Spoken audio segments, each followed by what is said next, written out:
첫사랑 하나쯤 있을 거라고 생각을 합니다. 뭐 예를 들어서 주님을 생각만 해도 가슴이 좀 설레고 기분이 좋아지고 하나라도 막 더 챙겨주고 싶고 뭐라도 좀 해주고 싶어하는 그런 마음들 다들 하나씩은 가지고 있잖아요. 저 역시도 그런 순간이 당연히 있었는데 이게 지금이 맨날 기억으로만 남아있는 것 같습니다.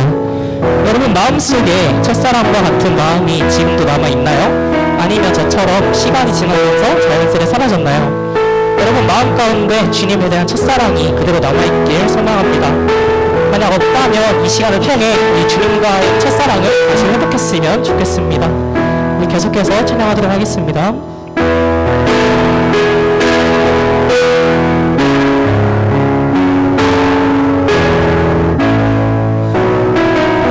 주님 무엇 말할까요? 그냥 주님이 좋은 아주 작은 저예요. 주님 무엇 말할까요? 주님 사랑하는 마음, 주님 사랑하는 마음. 처음부터 찬양합시다. 주님 무엇 말할까요? 그냥 주님이 좋은 아주 작은 저예요. 주님 어떤 말로 말할까요? 주님 사랑하는 마음, 주님 사랑하는 마음. 주님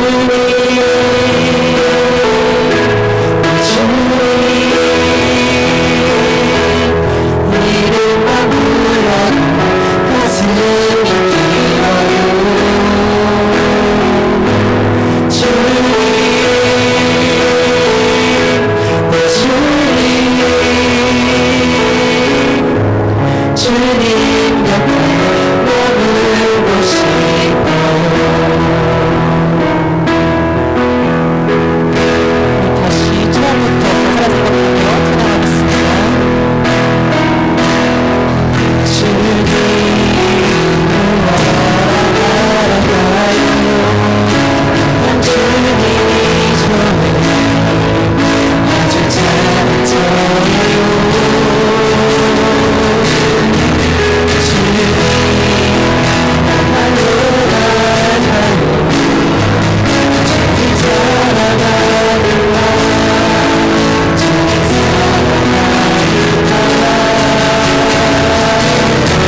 주님 곁에 머물고 싶어요. 아멘. 우리 마지막으로 더 원합니다 찬양 부르시겠습니다.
기도함으로 예배 자리를 원합니다. 이 시간 기도할 때 찬양을 통해 고백한 것처럼 우리 우리 마음속에 주님과의 첫사랑을 잊지 않게 하여 주시고 주님을 갈망하는 그런 마음과 주님을 바라보는 시선을 허락하여 주시옵소서. 이러한 기도 제목 가지고 기도하겠습니다.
앞서 한 주간의 삶을 돌아보며 참회 기도하는 시간을 갖겠습니다.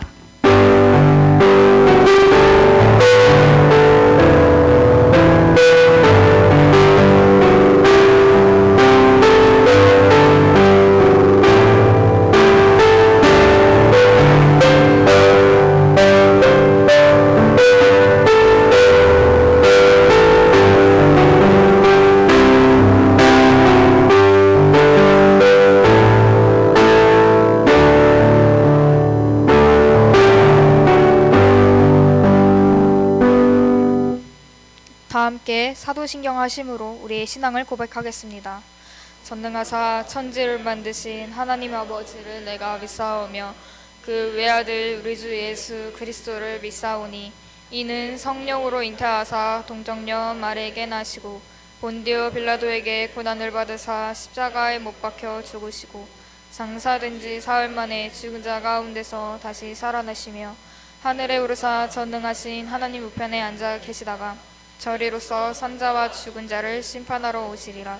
성령을 믿사오며 거룩한 공예와 성도가 서로 교통하는 것과 죄를 사하여 주시는 것과 몸이 다시 사는 것과 영원히 사는 것을 믿사옵나이다. 아멘. 다 함께 찬송가 14장 찬양하시면서 준비한 예물을 하나님께 드리겠습니다.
기도하겠습니다. 하나님 아버지 감사합니다. 오늘 이 자리 예배를 드릴 수 있는 시간과 장소 허락해 주심에 감사합니다. 한 주간의 삶을 돌아봅니다. 감사함으로 삶을 살아가겠다고 결단하였지만 불평과 불만을 하고 세상의 것을 따라가며 지내온 삶들을 회개합니다. 용서하여 주시옵소서. 아버지를 우선으로 두며 교제하는 DSM 공동체가 되길 소망합니다. 넘어지기 쉬운 저희들이지만 다시 일어날 수 있는 힘을 주시고 아버지를 의지하며 나아가게 하여 주시옵소서. 예비 지체장 교육이 코앞으로 다가왔습니다. 신입생들의 마음을 열어주셔서 훈련에 집중하며 더욱더 아버지를 의지하며 나아가는 시간이 되게 해주시옵소서. 또한 신입생들이 지체장 소명의식을 가지고 나아갈 수 있도록 도와주시옵소서. 김춘자 선교사님을 위해 기도합니다. 선교사님의 입술을 주관하셔서 하고자 하시는 말씀을 전하여 주셔서 우리에게 깨달음을 주시고 결단하며 나아가게 해주시옵소서. 또한 선교사님의 가정 가운데 화평을 주셔서 믿음의 가정으로 성장할 수 있도록 도와주시고 선교지로 돌아가는 길 안전하게 돌아가실 수 있도록 도와주시옵소서. 이 시간 예배를 드리기 위해 모였습니다. 주님 한 사람 한 사람 기억해 주시옵고 오지 못한 지체 또한 아버지 기억해 주셔서 같이 예배 드릴 수 있게 해주시옵소서. 감사드리며 예수님의 이름으로 기도드렸습니다. 아멘.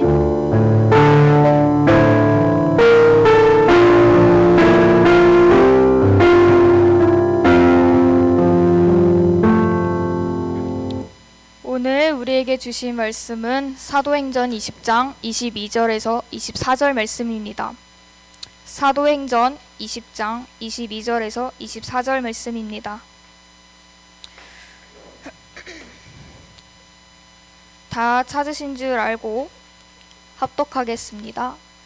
보라, 이제 나는 성령에 매여 예루살렘으로 가는데 거기서 무슨 일을 당하는지 알지 못하노라.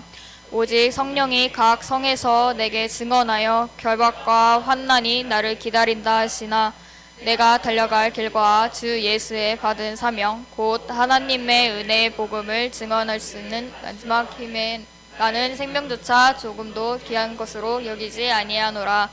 아멘. 이 시간 필리핀 책임 선교사님이신 김춘자 선교사님께서 예물을 위해 기도하신 후에 그리스도의 삶이라는 제목으로 말씀 선포해 주시겠습니다.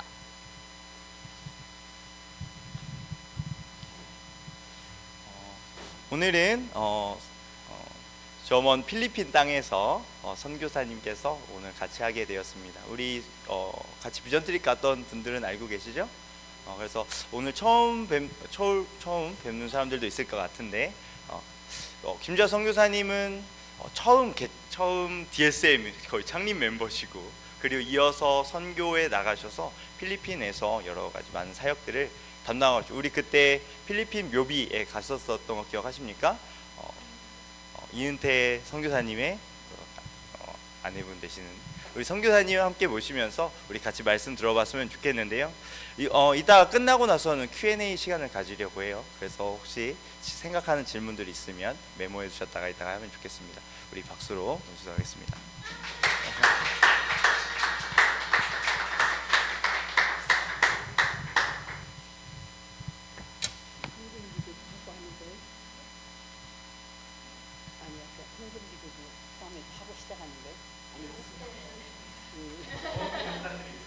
네네네. 우리 기도하고 하나님 감사합니다. 우리 군산 DSM께서 사랑해 주시고 이 귀한 밤에 모여서 주님을 예배하며 주 앞에 귀한 예물도 드리게 해주셔서 감사합니다. 군산 DSM에 예배할 수 있는 좋은 처소가 예비되기까지 하나님께서 모든 걸음도 인도해 주시고 조속한 시일에 하나님께서 좋은 예배 장소도 단독으로 가질 수 있는 그런 기회도 주시고 그런 재물도 허락해 주시고 그러므로 인해서 사역이 더 크게 확장되는 역사가 군산 DSM 가운데 있게 해 주옵소서. 이 시간에도 귀한 예물을 드리는 손길들 기억해 주시고 하나님 저들의 일생 동안 하나님께 드리기를 기뻐하고 하나님께서 주시는 놀라운 복을 받아 누리는 풍성한 삶을 살 수 있도록 축복하여 주옵소서. 이 DSM 위에도 하나님께서 부족함 없이 채워지게 해주시고 하나님께서 하시고자 하는 모든 일들을 넉넉히 감당할 만한 사람과 재물을 허락해 주옵소서. 또 이 시간에 저희가 하나님의 말씀을 듣기를 원합니다.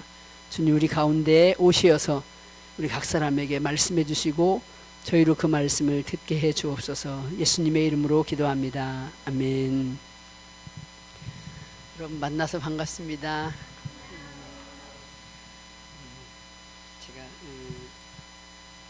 지난번에 2월에 만났었죠. 2월에 만나서 그런지 여러분이 낯설지가 않습니다. 그냥 마치 엊그저께 만났다가 금방 만난 것 같아요. 2월이니까 벌써 몇 개월이 지났잖아요. 근데도 벌써 얼마 안 지난 것 같이 금방 만난 그런 느낌입니다. 그래서 너무 하나님께 감사하고 또 우리 군산대심 지체들이 열심을 갖게 된 것도 너무 감사하고 예전에 왔을 때는 저기 뭐 학교 안에 있는 동아리방에서 이렇게 예배 드렸는데 거기 뭐 리모델링을 한다고 예배를 못 드릴 수 있다고 지난 2월에 왔을 때 들었었어요. 그래서 뭐 어떻게 변했을까 그렇게 생각했는데 또 하나님께서 이런 좋은 예배 장소를 주셔서 감사하고 또 멀리 보면서는 이 군산 DSM에 하나님께서 뭔가 우리 그 예배 장소 회관을 마련할 수 있는 그런 기회를 주셨으면 좋겠다. 그러려면 군산 DSM 우리 지체들이 빨리 부자도 되고 또 성공도 하고 아니 난 뭐 이제 학생인데 하지 말고 개척자도 막 갑자기 월급이 막 몇 배로 연봉이 올라버리고 여러분이 하는 일이 막 팍팍 잘 돼가지고 여러분이 이 회관을 마련하는 그런 일을 할 수 있으면 좋겠다 그런 생각이 아까 들었습니다. 저도 한국에서 사역할 때 그렇게 회관 마련을 여러 번 했습니다. 뭐 저는 안 하고 산 건 아니고 저도 이 회관 마련을 위해서 온갖 노력을 하면서 회관을 마련하고 전주지구 회관도 마련하고 서울지구 회관도 마련하고 이제 그런 일을 하고 제가 선교지에 갔습니다. 편안하게 사역한 게 아니고 저는 개척 시대에 사역을 했기 때문에 더욱 그랬습니다. 그때만 해도 이제 군산이나 익산은 그 전주로 예배를 나왔었어요. 이렇게 분립이 다 안 되고 이제 그랬을 때인데 전주에도 회관이 있다가 워낙 이제 학생들이 중심이니까 돈도 없고 또 빚도 많고 그래가지고 회관이 없어졌더라고요. 광주에서 오니까 광주 사역을 마치고 전주에 오니까 회관이 사라졌는데 회관이 없이 어느 교회만 빌려서 하니까 시간이 지나니까 이 교회만 빌려서 하는 게 쉽지가 않더라고요. 그래서 그때 막 기도를 했어요. 그래가지고 그때로는 지금까지 발전하기 전보다 오거리라고 하는 전주 중심가가 있었어요. 그래가지고 오거리 그쪽에 나오고 싶더라고. 우리 저 기자촌이라고 지금도 기자촌이라고 하는지 모르겠는데 차가 잘 안 다녀요. 차도 잘 안 다니고 전주역에서 전주 그 시청에서 옛날 시청에서 가면 걸어서 가면 너무 먼 거예요. 그래서 애들이 오려고 하다가도 못 오는 거야. 차가 자주 없고 이러니까. 그래서 막 기도했어요. 하나님 회관을 주십시오. 회관을 얻게 해주십시오. 그래가지고 얻고 당시에 우리 교대생들이 좀 많이 있었어요. 교대생들이 학자금 융자를 받아요. 지금처럼 융자가 많지 않고 다 어려운 사람이 많으니까 그래도 교대생들이 받아야 직장이 가장 확실하잖아요. 교대생들에게 그렇게 얘기했어요. 졸업하고 나면 본인이 발령받아서 내가 갚겠다고 하는 사람은 가져가 주고 아닌 사람은 우리가 전주 DSM에서 갚겠다. 그렇게 해가지고 이제 융자를 좀 받았어요. 융자를 좀 얻고 또 우리가 막 알로에 장사도 하고 오징어 장사도 하고 땅콩 장사도 하고 사실 제가 일생 장사라는 걸 해본 적이 없는 사람입니다. 그런데 저는 뭐 그렇게 어렵게 그렇게 살지 않아가지고 그렇게 장사 같은 거 알바 같은 걸 안 해봤어요. 안 해봤는데 전임간사가 되다 보니까 회관이 없으니까 어느 교회에서 이렇게 한켠에 빌려서 하다 보니까 여기는 조용한데 눈치가 자꾸 보이더라고 느낌에. 그러니까 우리 단독 건물이 있어야 성장할 수 있겠구나. 그래가지고 그렇게 열심히 돈을 모아. 사실 돈은 그렇게 많이 남진 않아서 그런 장사를 했지만 서울 가서도 회관 얻는데 그런 장사를 다 했어요. 근데 남는 것이 현품으로 남더라고. 오징어 남아가지고 결국은 철야하기 전에 사다리 타가지고 우리가 남은 걸 우리 돈 내서 한 거니까 우리가 토로 황금한 거야. 왜냐면은 그냥 팔린 것은 원금 갚고 얼마 조금 남은 거에다가 현품으로 남아있는데 약간 지하였어요. 지하를 얻다 보니까 봉천동에 얻었거든 처음에. 봉천동에 지하를 얻으니까 곰팡이가 나는 거예요. 비가 오니까. 그래가지고 나중에 그때는 어려운 시절이니까 80년대니까 그래서 그걸 가지고 칫솔로 우리가 이 그 하다가 마지막 남은 것은 곰팡이가 나가지고 칫솔로 그걸 씻어가지고 안 쓴 칫솔로 씻어가지고 그것을 구워가지고 먹고 그러면서 우리가 그 회관을 결국 마련했었던 그런 경험이 있습니다. 하나님께서 우리 군산 대신 보면서 아까 생각이 스치더라고요. 어렵지만 때가 되면 하나님께서 그런 장소를 주신다고 생각하는데 장소가 있어야 훨씬 부흥하더라고. 그래가지고 전주 DSM 최초로 빚이 하나도 없이 회관을 얻게 된 거예요. 오거리에 당시에 80 몇 년도에 600만 원을 전체 돈을 전세금을 낸 거예요. 월세도 우리가 못 내니까 600만 원의 반지하를 얻었어요.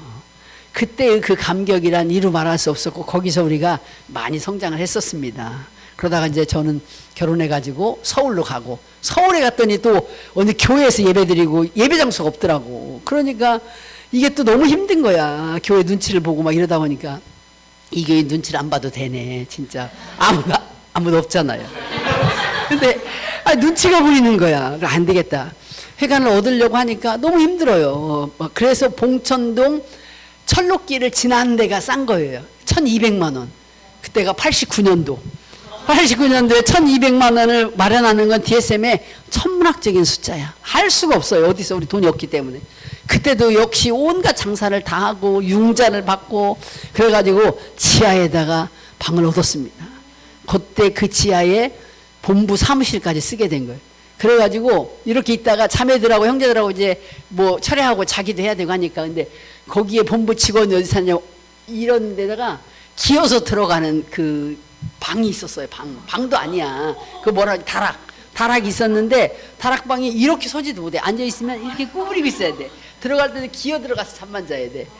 근데 그런 데서 했지만 그때 아마 DSM 본부 재정이 월 30만 원인가 그랬을 거예요. 그러니까 얼마나 재정이 없었는지 알겠죠. 거기서 1200만 원을 마련하는 건 불가능한 숫자였어. 그런데 가능하게 얻었어요. 그래서 거기서 열심히 하다가 거기가 뭐 서울대 이렇게 가깝지만 또 약간 외진 거예요. 여러분 뭐 서울 출신 없죠?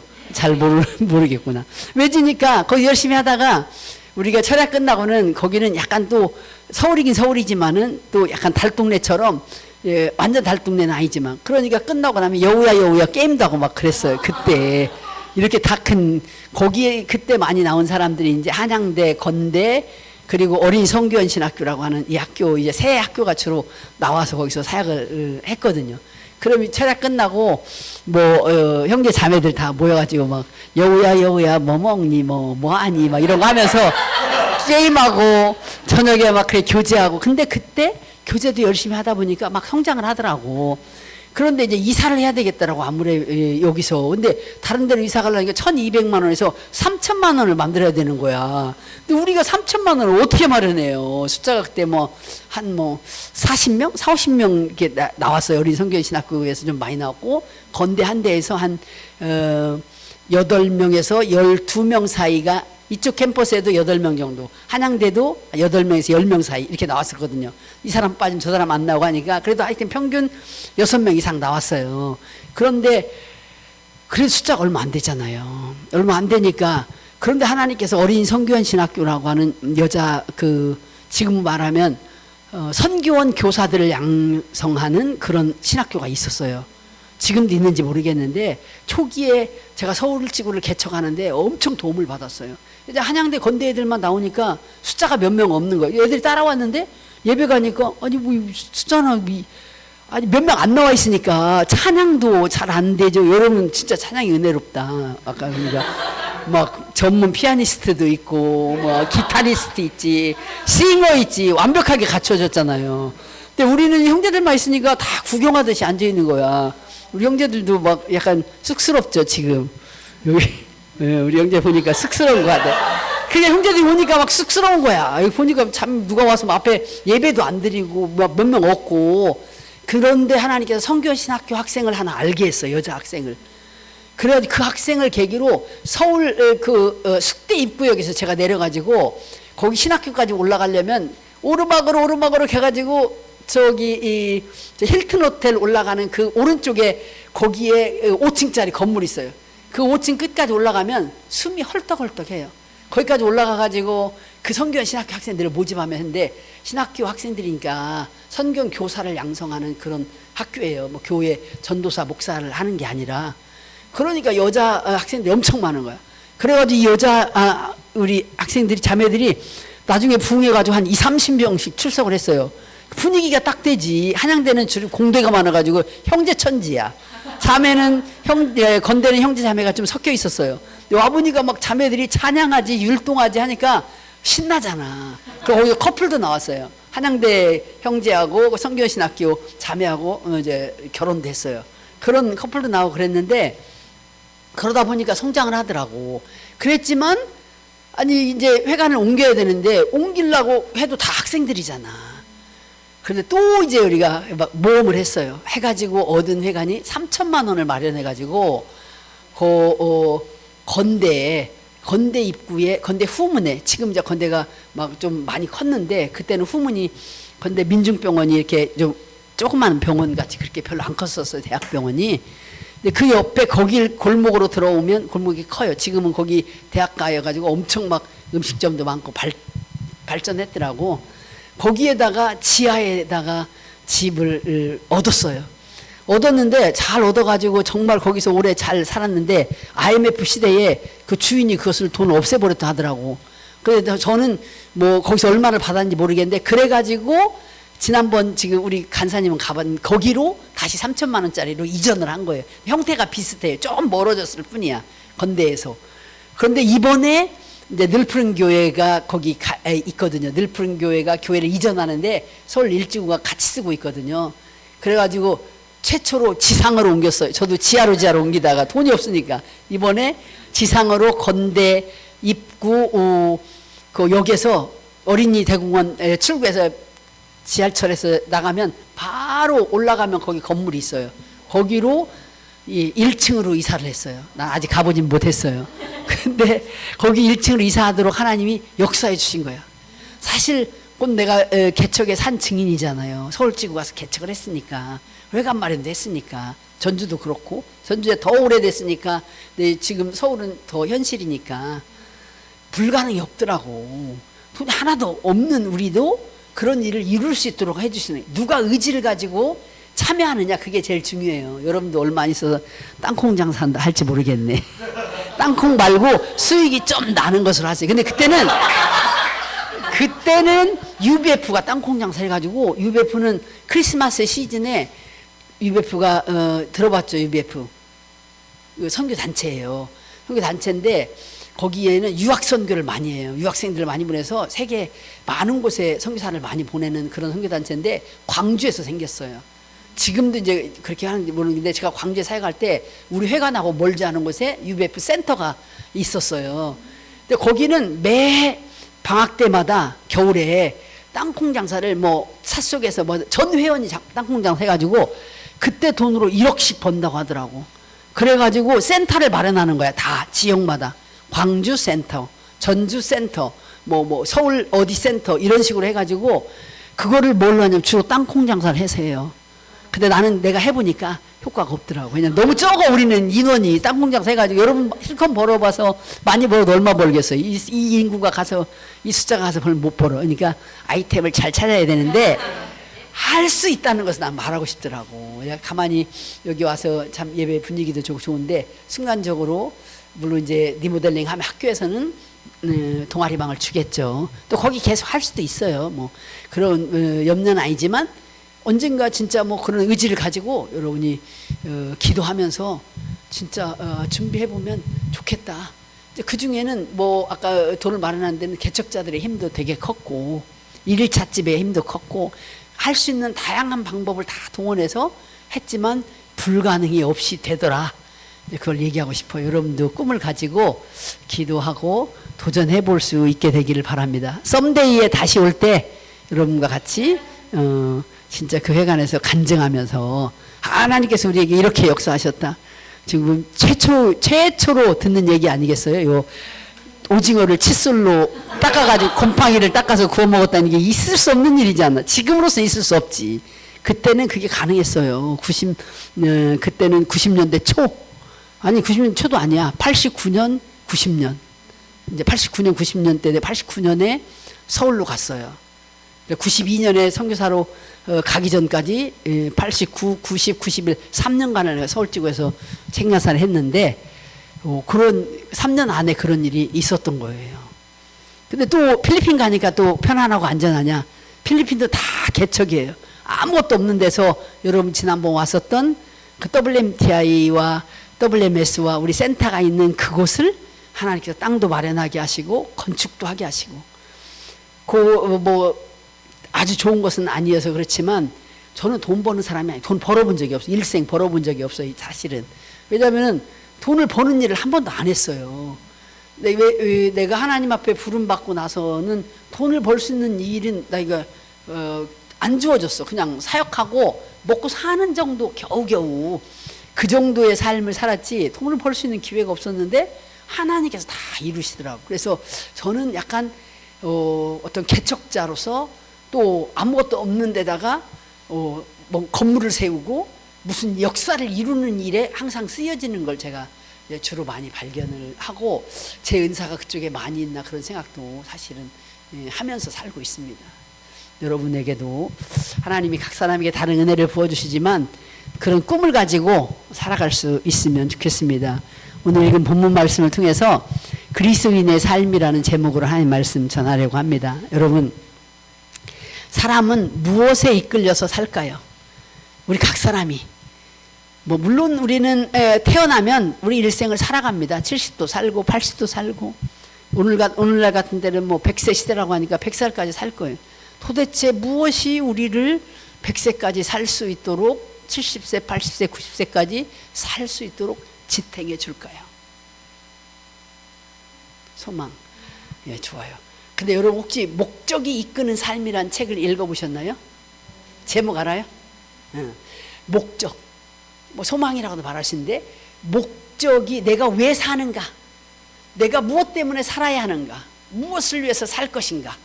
목적이 있어야 그 목적이 내 삶을 이끌어가는 거예요. 그러니까 목적이 없는 사람은 방향이 없어. 왜? 목적이 없으니까 어떻게 살지를 잘 몰라. 주어지는 대로 사는 거예요. 이것 때봤다 저것 때봤다 내가 분명하지 않으니까. 그런데 목적이 분명한 사람, 내가 왜 살아야 하는지, 왜 성공해야 하는지, 왜 돈을 벌어야 하는지, 왜 무엇을 해야 하는지에 대한 목적이 확실하면 공부도 마찬가지지. 그 사람을 이길 자가 없어요. 내가 공부를 해야 하는 목적이 분명한 사람은 목적 없이 학교를 다니고 공부를 하는 사람과는 천지 차이인 거예요. 그런 말이 있습니다. 여기 고시에도 떨어진 사람 많지만 이제 우리 신대원도 그런 얘기가 많이 있는데 결혼한 사람이 합격률이 훨씬 높대요.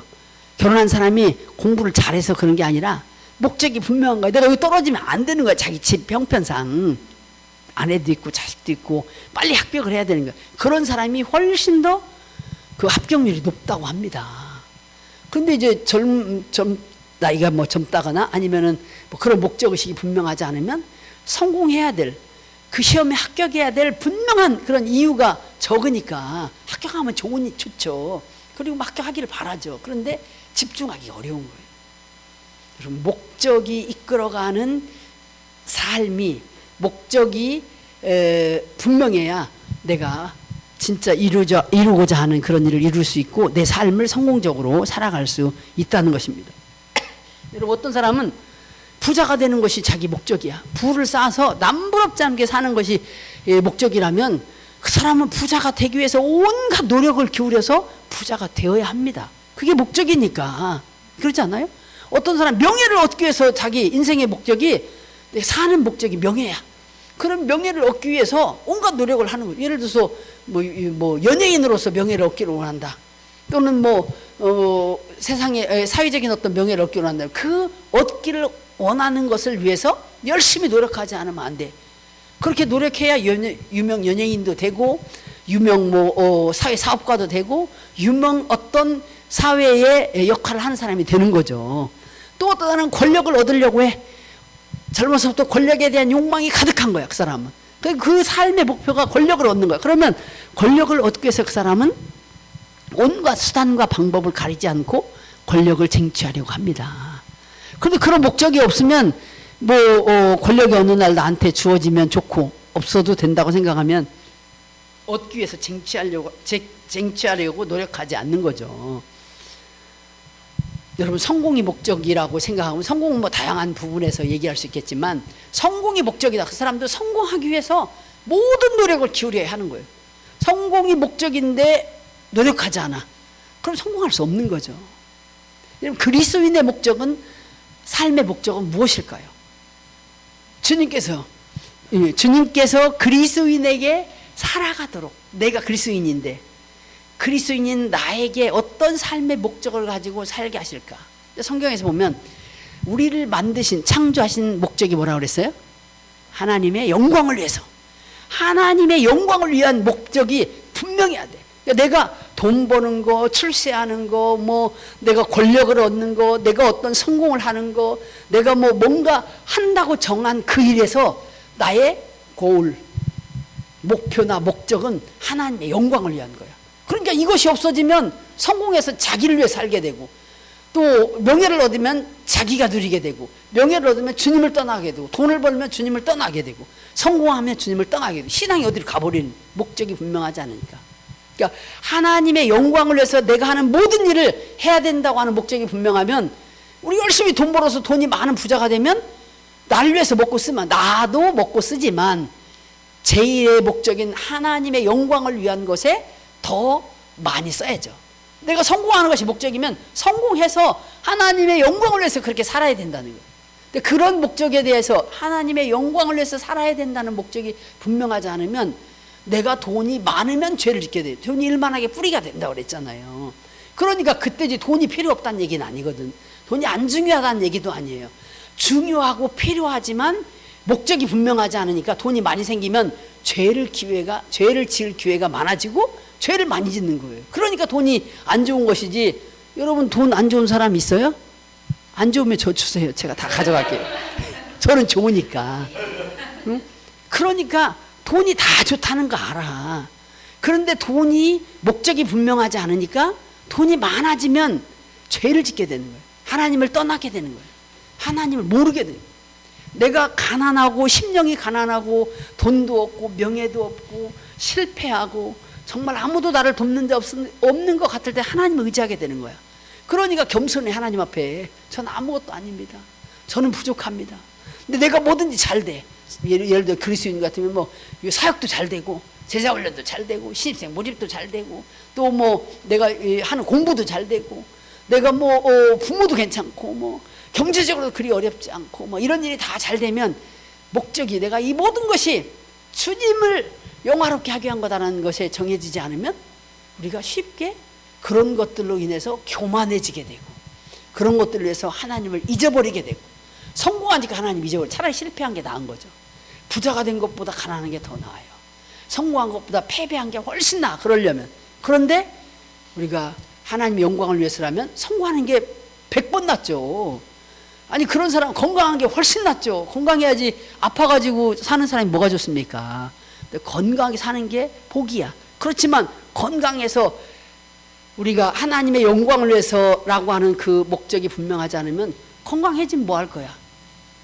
결국은 모든 사람이 다 죽게 되는데. 그러니까 목적의식이 분명해야 돼. 또 한 가지, 그리스도인으로서 우리의 목표는 오늘 바울의 고백한 것처럼 우리에게 주신 사명, 곧 하나님의 은혜의 복음 증거하는 일, 그 일을 감당하며 사는 거예요. 물론 형태는 다 다를 수 있어요. 저처럼 여러분이 다 필리핀 선교사가 될 수 있는 것도 아니고, 또 다 선교사가 되어야 하는 것도 아니에요. 되면 좋지만 각기 부르심이 다르니까. 여러분이 다 사역자가 될 수 있는 것도 아니고, 여러분이 다 뭐 목사가 되는 것도 아니고, 우리 중에는 그냥 믿음을 지키면서 세상 가운데서 빛과 소금이 되어서 사는 사람도 있어요. 세상에서 정말 그리스도인으로서 어떤 그리스도의 증인으로 살아가야 될 사람들도 있거든. 모두 다 목사 되면, 목사만 가득한 세상에 누가 증인이 됩니까? 증인이 필요 없어. 다 목사니까. 근데 주님은 증인이 있어야 된다고 그랬거든. 아니, 다 선교사면 누가 복음을 듣는 사람이겠습니까? 안 되는 거지. 그러니까 하나님은 어떤 사람에게는 선교사나 사역자나 뭐 전하는 입장에, 그렇게 가르치는 입장에 있게 한다면, 어떤 사람은 다른 삶의 형태로 하나님의 이름을 높이고 하나님의 이름을 나타내고, 또 영혼을 구원하는 일을 위해서 나가서 전도도 하고 이런 일을 하게 하시는 거죠. 그래서 하나의 또 다른 목적은 내 일생 동안에 내가 예수를 믿었으니까, 영생을 얻었으니까, 내가 예수를 안 믿었다면 우리는 이거 책임도 모르는 거죠. 근데 예수를 믿고 주님께서 우리에게 위탁하신 명령이 있는데 그것이 복음 증거예요. 근데 이것을 내 인생의 목표로 삼는 거지. 목적이야. 내가 사는 목적. 하나님의 영광을 위하고, 그리고 그리스도를 알지 못하고 멸망해 가는 영혼들을 그리스도께로 인도하는, 영혼을 구원하는 일이 나 인생의 목적이에요. 그러니까 성공하세요. 부자가 되세요. 여러분이 명예도 얻으시고, 여러분이 또 권력도 가져도 되고, 여러분이 하고 싶어 하는 그런 일들, 그것을 통해서 여러분이 복음 증거하는 것, 또 주님의 이름을 높이는 것, 이 일을 할 수 있으면 잘 사는 거고, 주님께서 잘 살았다고 말씀하십니다. 사실 이 목적을 상실하고 살아가면 도대체 무엇을 위해서 살아야 될지를 모르는 거예요. 그리스도인도 다 마찬가지예요. 세상의 사람도 마찬가지고, 목적의식이 분명하지 않으면 무엇을 위해서 어떻게 살아야 될지에 대한 고민이 많은 거예요. 요즘 더군다나 그런 고민을 많이 하면 살잖아요. 요즘 젊은 세대는 더욱이, 젊다고만 그런 건 아닌데, 지금도 가치관의 혼돈의 시대에 살아가면서 무엇이 제일 좋은 것인지 가치를 잘 모르잖아요. 그냥 우리가 쉽게 느끼는 가치, 물질적인 가치관을 가지고 살아가는 그런 정도의 그런 가치관이지, 내가 진정으로 내 일생을 들여서 할 수 있는 일이 뭘까, 일생을 들여서 해야 하는 일이 뭘까에 대한 것은 정하지 못하고 살아가기 때문에 많은 사람들이 열심히 돈을 벌려고 하고 성공하려고 하지만 그 끝은 허무함이 그의 마음을 사로잡고 말게 되는 그런 일들이 수없이 있다는 것입니다. 사실 저도 하나님께서 저를 선교사로 부르셨다고 하는 것을 제가 일찍 깨달은 건 아니에요. 물론 어려서부터 내가 주의 종이 돼야 되겠다, 목사가 돼야 되겠다, 그런 생각을 항상 가지고 있었어요. 그런데 선교사가 돼야 된다는 건 잘 몰랐어요. 내가 선교사로서 내 일생을 드리면 살아야 된다는 걸 깨우쳐 준 사람이 한 사람도 없어요. 또 전도하는 건 필요하다고는 했지만 복음 증거가 네 인생의 목표를 삼고 목적을 삼고 살아야 된다고 아무도 나는 날 때부터 신앙생활 했는데 가르쳐 준 사람이 없어요. 근데 내가 신앙생활 열심히 하다 보니까 그런 생각이 드는 거야.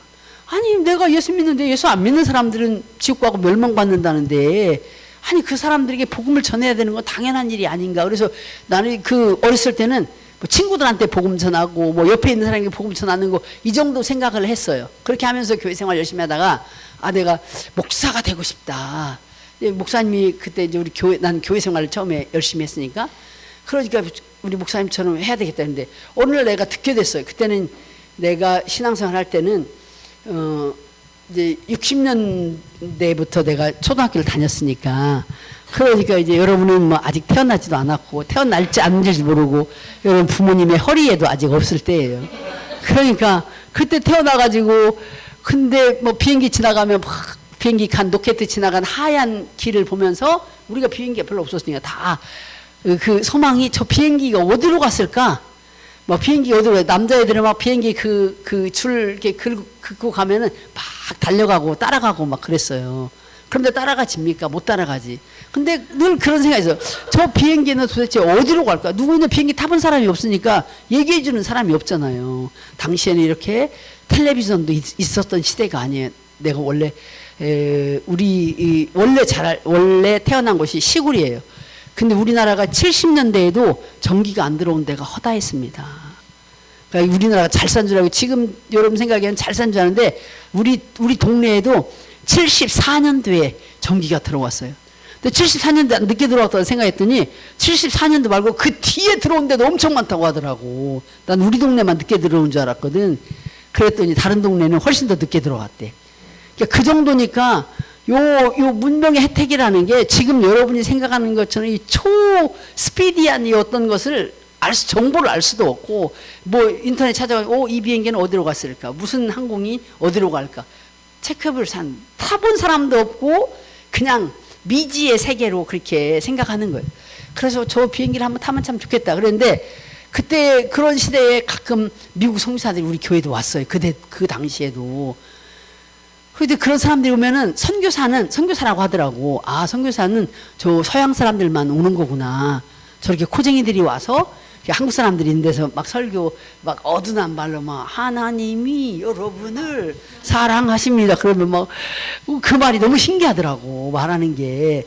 그런 게 너무 신기하고 좋았지만 너희도 선교사가 될 수 있다. 어딘가 가서 복음을 전해야 된다. 이런 얘기 못 들은 거야. 그냥 옆에 사람 전도하는 거 이 정도는 이제 어려서부터 들었고 전도상도 있고 이러니까 그런 건 들었어요. 그런데 어느 날 우리 교회에 부흥사가 왔어요. 그랬더니 부흥사가 되면 세계 곳곳에 다닐 수 있다고 하더라고. 근데 내 마음에 비행기를 타고 세계 곳곳에 다니고 싶은 거야. 저렇게 막 비행기 어딘지 가는지 모르겠는데 거기 가는 대로 부흥사가 되면 갈 수 있다 하더라고. 그래서 내가 최초로 부흥사의 꿈을 갖게 된 거예요. 부흥사가 돼가지고 저 비행기 타고 다른 나라 가봐야 되겠다. 다른 나라 가고 싶어가지고. 그래 심지어는 요즘은 뭐 대통령 되고 싶다는 사람 별로 없었지만 옛날에는 대통령이 최고 훌륭한 사람이니까 다 꿈이 뭐냐면 어렸을 때는 대통령 되는 거예요. 이제 그보다 뭐 별로 꿈이 없는 사람들은 더 낮은 것도 되는데 조금 꿈을 가지고 있다는 사람들은 아주 어렸을 때 너 뭐 될래? 그럼 대통령이야. 근데 나는 너 뭐 될래? 그러면 항상 베트남 대통령이 되겠다고 그랬대요. 그때가 아마 이거 막 베트남 전 뭐 이런 게 막 그런 게 있어서 그랬나 봐요. 그래서 내가 필리핀 선교사를 간다고 하니까 저희 어머니가 그 얘기를 했어요. 야, 네가 어렸을 때부터 베트남 대통령이 된다더니 네가 동남아 이 나라를 가려고 어려서부터 베트남 대통령이 된다고 했나 보다. 그러시더라고. 나는 근데 했는지도 몰라. 그냥 막연히 외국에 가고 싶다는 생각이 이렇게 있었어요. 그래서 사실 이제 선교사로도 그때까지 생각 안 했고 이제 부흥사가 돼야 되겠다. 열심히 했는데 하나님이 DSM이라는 곳에 저를 이제 가게 하셨어요. 대학 때. DSM 초창기에 가게 하셔가지고 그때도 저는 DSM도 뭐 농어촌 무교의 지역에 교회 개척하고 이런 것에 더 관심 있었지. 당시로는 DSM에서 해외 가본 사람이 한 명도 없는데 아마 여기서 제주도 간 사람도 별로 없었을 거야 그때. 난 제주도라도 갔지 비행기 타고. 광주에서 제주도라도 비행기 타봤어요. 비행기 안 타본 사람이 허다해. 타보지도 않았어요. 그때 광주에서 저 제주도까지 50분 정도 걸렸어요. 50분 정도. 그 비행기가 내가 최초로 탄 비행기야. 그래서 진짜 궁금하더라고. 이런 비행기를 타고 다른 나라에 가면 어떨까. 근데 뭐 DSM도 실제 선교지에 가본 사람이 한 사람도 없으니까. 그러다가 이은대 선교사님이 최초로 선교학 부전공을 하면서 태국 치앙마이라는 곳에 그 부족을 향해서 선교지로 간 거예요. 5주 동안. 그래서 거기서 그동안에 이제 선교에 대한 그냥 막연한 꿈을 우리 DSM이 갖게 된 거예요. 농어촌 무교지에 교회 개척하자. 뭐 이러자 했는데 하나님께서 우리에게 점점점 해외 선교에 대한 꿈을 준 거예요. 타문화권 선교에 대해서 비전을 가져라. 이런 것을 우리에게 줘가지고 이렇게 막 모여서 기도하면 갑자기 막 그때는 성령 역사가 나타나지고 세계 지도가 나타나서 막 손이 여기 찍어주고 나라를 찍어주고 막 그랬다고 하더라고. 근데 나는 갔는데 찍어주지도 않더라고. 열심히 그렇게 부르짖어도 나는 손이 안 보이더라고. 그래서 난 왜 이렇게 하나님께서 나는 손도 안 보여주고 보여지는 게 없는 거야. 근데 그 사람들은 막 그때는 이제 여기 내가 전주지구 출신이니까 예간대 우리 간호사들이 주로 그런 비전을 많이 봤어요. 막 기도하니까 하나님 오스트레일리아에 손이 나타나요. 딱 지병을 해줬고 또 누구는 뭐 어디 나라에 이렇게 막 해줬다고 이렇게 막 간증을 하는 거예요. 이게 철학이 끝나고 나면. 그러니까 너무 부럽더라고 그게. 근데 나는 그런 적이 한 번도 없어요. 근데 나중에 결론적으로는 그 사람들은 다 안 갔고 저 혼자 갔어요. 자, 너무 그런 거 믿으면 안 돼. 저는 그런 건 안 받았지만 하나님께 기도하면서 내가 정말 선교하는 일에 뭔가 참여하면 좋겠다. 근데 어떻게 해야 될지를 아무도 나를 지도한 사람이 없었기 때문에 DSM도 우리가 1세대야. 1세대니까 우리를 지도해 주는 사람이 없어요. 우리에게 선교를 해야 된다, 어떻게 해야 된다 한 적이 없어. 그러니까 방학 되면은 수련회 하고 그 다음에 무교지에 개척하려고 빨래 빨아가지고 간사 돼서도 또 그 다음날 개척 갔다 와서 주말에 와가지고 또 빨래 빨아서 또 어디 가고 그렇게 방학을 보냈거든요. 막 돌아다니면서 전도하면서 뭐 교회 세우면서. 그래도 해외 선교에 대한 꿈을 안 가지고 있었는데 하나님께서 DSM의 시련을 통해서 이 해외 선교에 대한 꿈을 갖게 하신 거예요. 그래서 DSM이 원래 빚진 자 중간에 빚진 자 선교 이름 되기 전에 해외 선교 연구회인데 연구만 했어 그때는. 진짜 연구회. 아니 해외 선교가 뭔지 모르니까 해외 선교 연구회였어. 다른 사람들이 생각하면 우리가 연구도 엄청 하는 줄 아는데 알아야 연구도 하지. 아무도 몰라. 그냥 이름을 붙이다 보니 해외 선교 연구회 멋있잖아요. 그때로는 대학생들이 붙인 이름이니까 최고의 이름을 해외 선교 연구회라고 하는 이름을 붙이니까 우리에게 와가지고 사람들이 해외 선교를 알고 싶어 하는데 우리가 해외를 한 번도 안 가봤는데 간 사람도 하나도 없고. 근데 그때 이제 이인태 선생님이 갔다 와가지고 우리에게 그러면 DSM도 선교 해외 선교 하는데 선교만 말하지 말고 우리 본부 임원들이 도대체 해외 선교 해외를 한번 비행기라도 타보고 나갔다 오자. 그래가지고 최초로 비행기 타고 1990년도에 우리가 동남아를 가게 된 거예요. 근데 그때 내가 뭐 수련 때도 여러 번 강의에서 들은 사람도 있지만 그때는 얼마나 비행기 탄 사람이 적었냐면 일부야. 지금은 비행기 안 탄 사람 숫자를 세도 될 만큼 이렇게 많이 가잖아요. 그러니까 비행기가 이륙하면 다 박수 쳤어요. 그리고 저기 뭐 딱 그 나라에 도착해 착륙 딱 하잖아요. 거기는 보잉 747 같은 경우는 한 450석 정도 되거든요. 그때는 비행기가 이렇게 경비행기 작은 게 별로 없었어요. 이 국제선은. 왜냐면 그때는 비행기 값도 비싸고 중간에 저가가 생겨서 이래가지고. 그러면 착륙 딱 하면 막 박수를 팍 친 거예요. 그래서 알고 보니까 그때는 국적기 좋은 것들은 바로 거기 셔틀을 안 타고 이렇게 오는 건데 거기 내려가지고 그 광장 가운데서 셔틀을 타고 오는 게 우린 좋은 건 줄 알았어요. 모르니까. 우린 돈을 싼 걸 타려고 조금이라도 싼 걸 타다 보니 요 바로 내리면은 그 승강기를 통해서 바로 나올 수가 없거든. 중간에 그 광장 가운데다 내려놓고 셔틀버스가 가지고 태워가지고 여기다 터미널에 태워주는데 그것도 너무 신기하더라고. 우리는 우리가 좋은 비행기여가지고 그런 줄 알았어. 나중에 알고 보니까 국적기 좋은 비행기는 제일 먼저 제일 가까운 그 통과하는 그 게이트 제일 가까운 곳을 통해서 출입을 할 수 있도록 그렇게 하더라고. 지금도 그래요.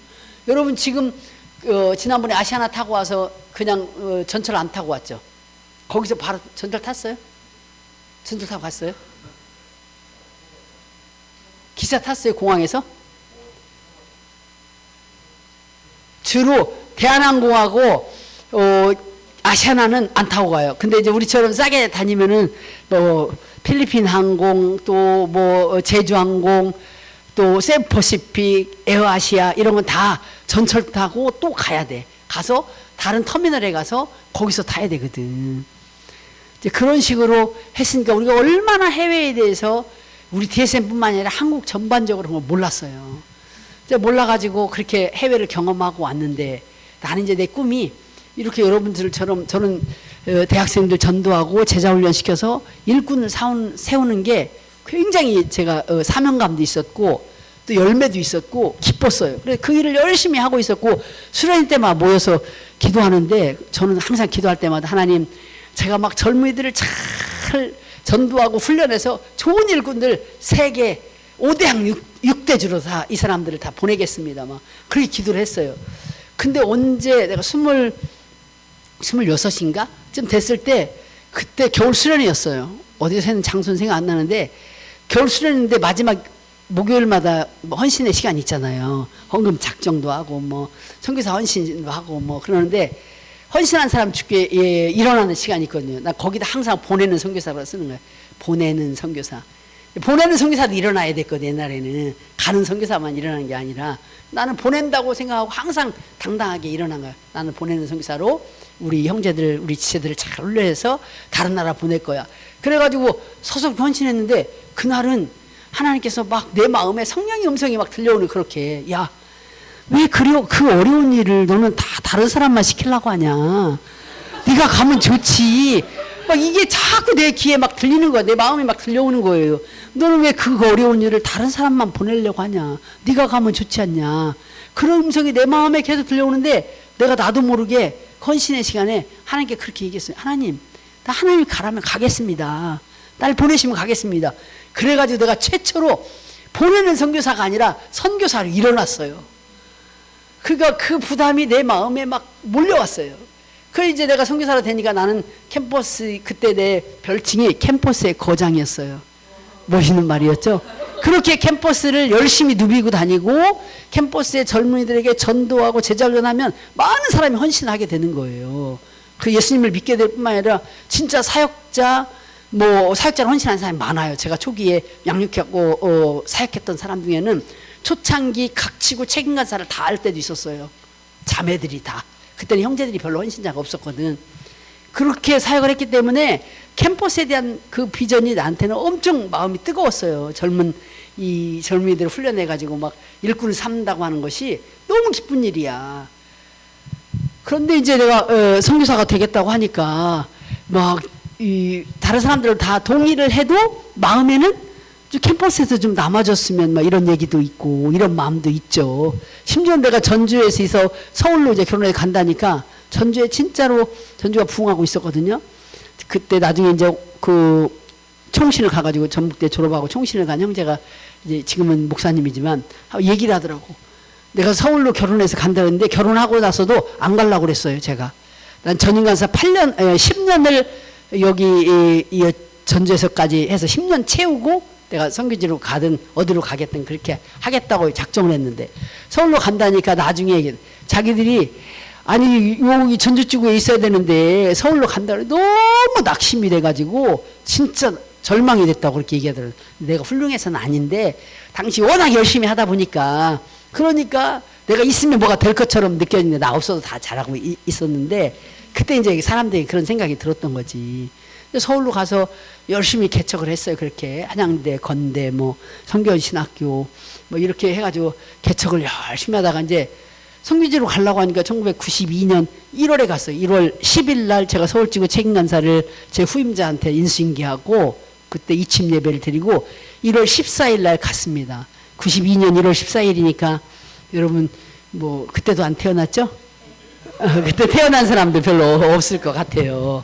그때도 안 태어났는데 92년 1월 14일 날 제가 필리핀에 가니까 여러분이 지금 필리핀에 와봐도 막 우리보다 훨씬 더 못 사니까 가니까 사실 필리핀이 정말 열악하더라고. 우리도 그때는 그렇게 엄청 발전한 건 아니었거든.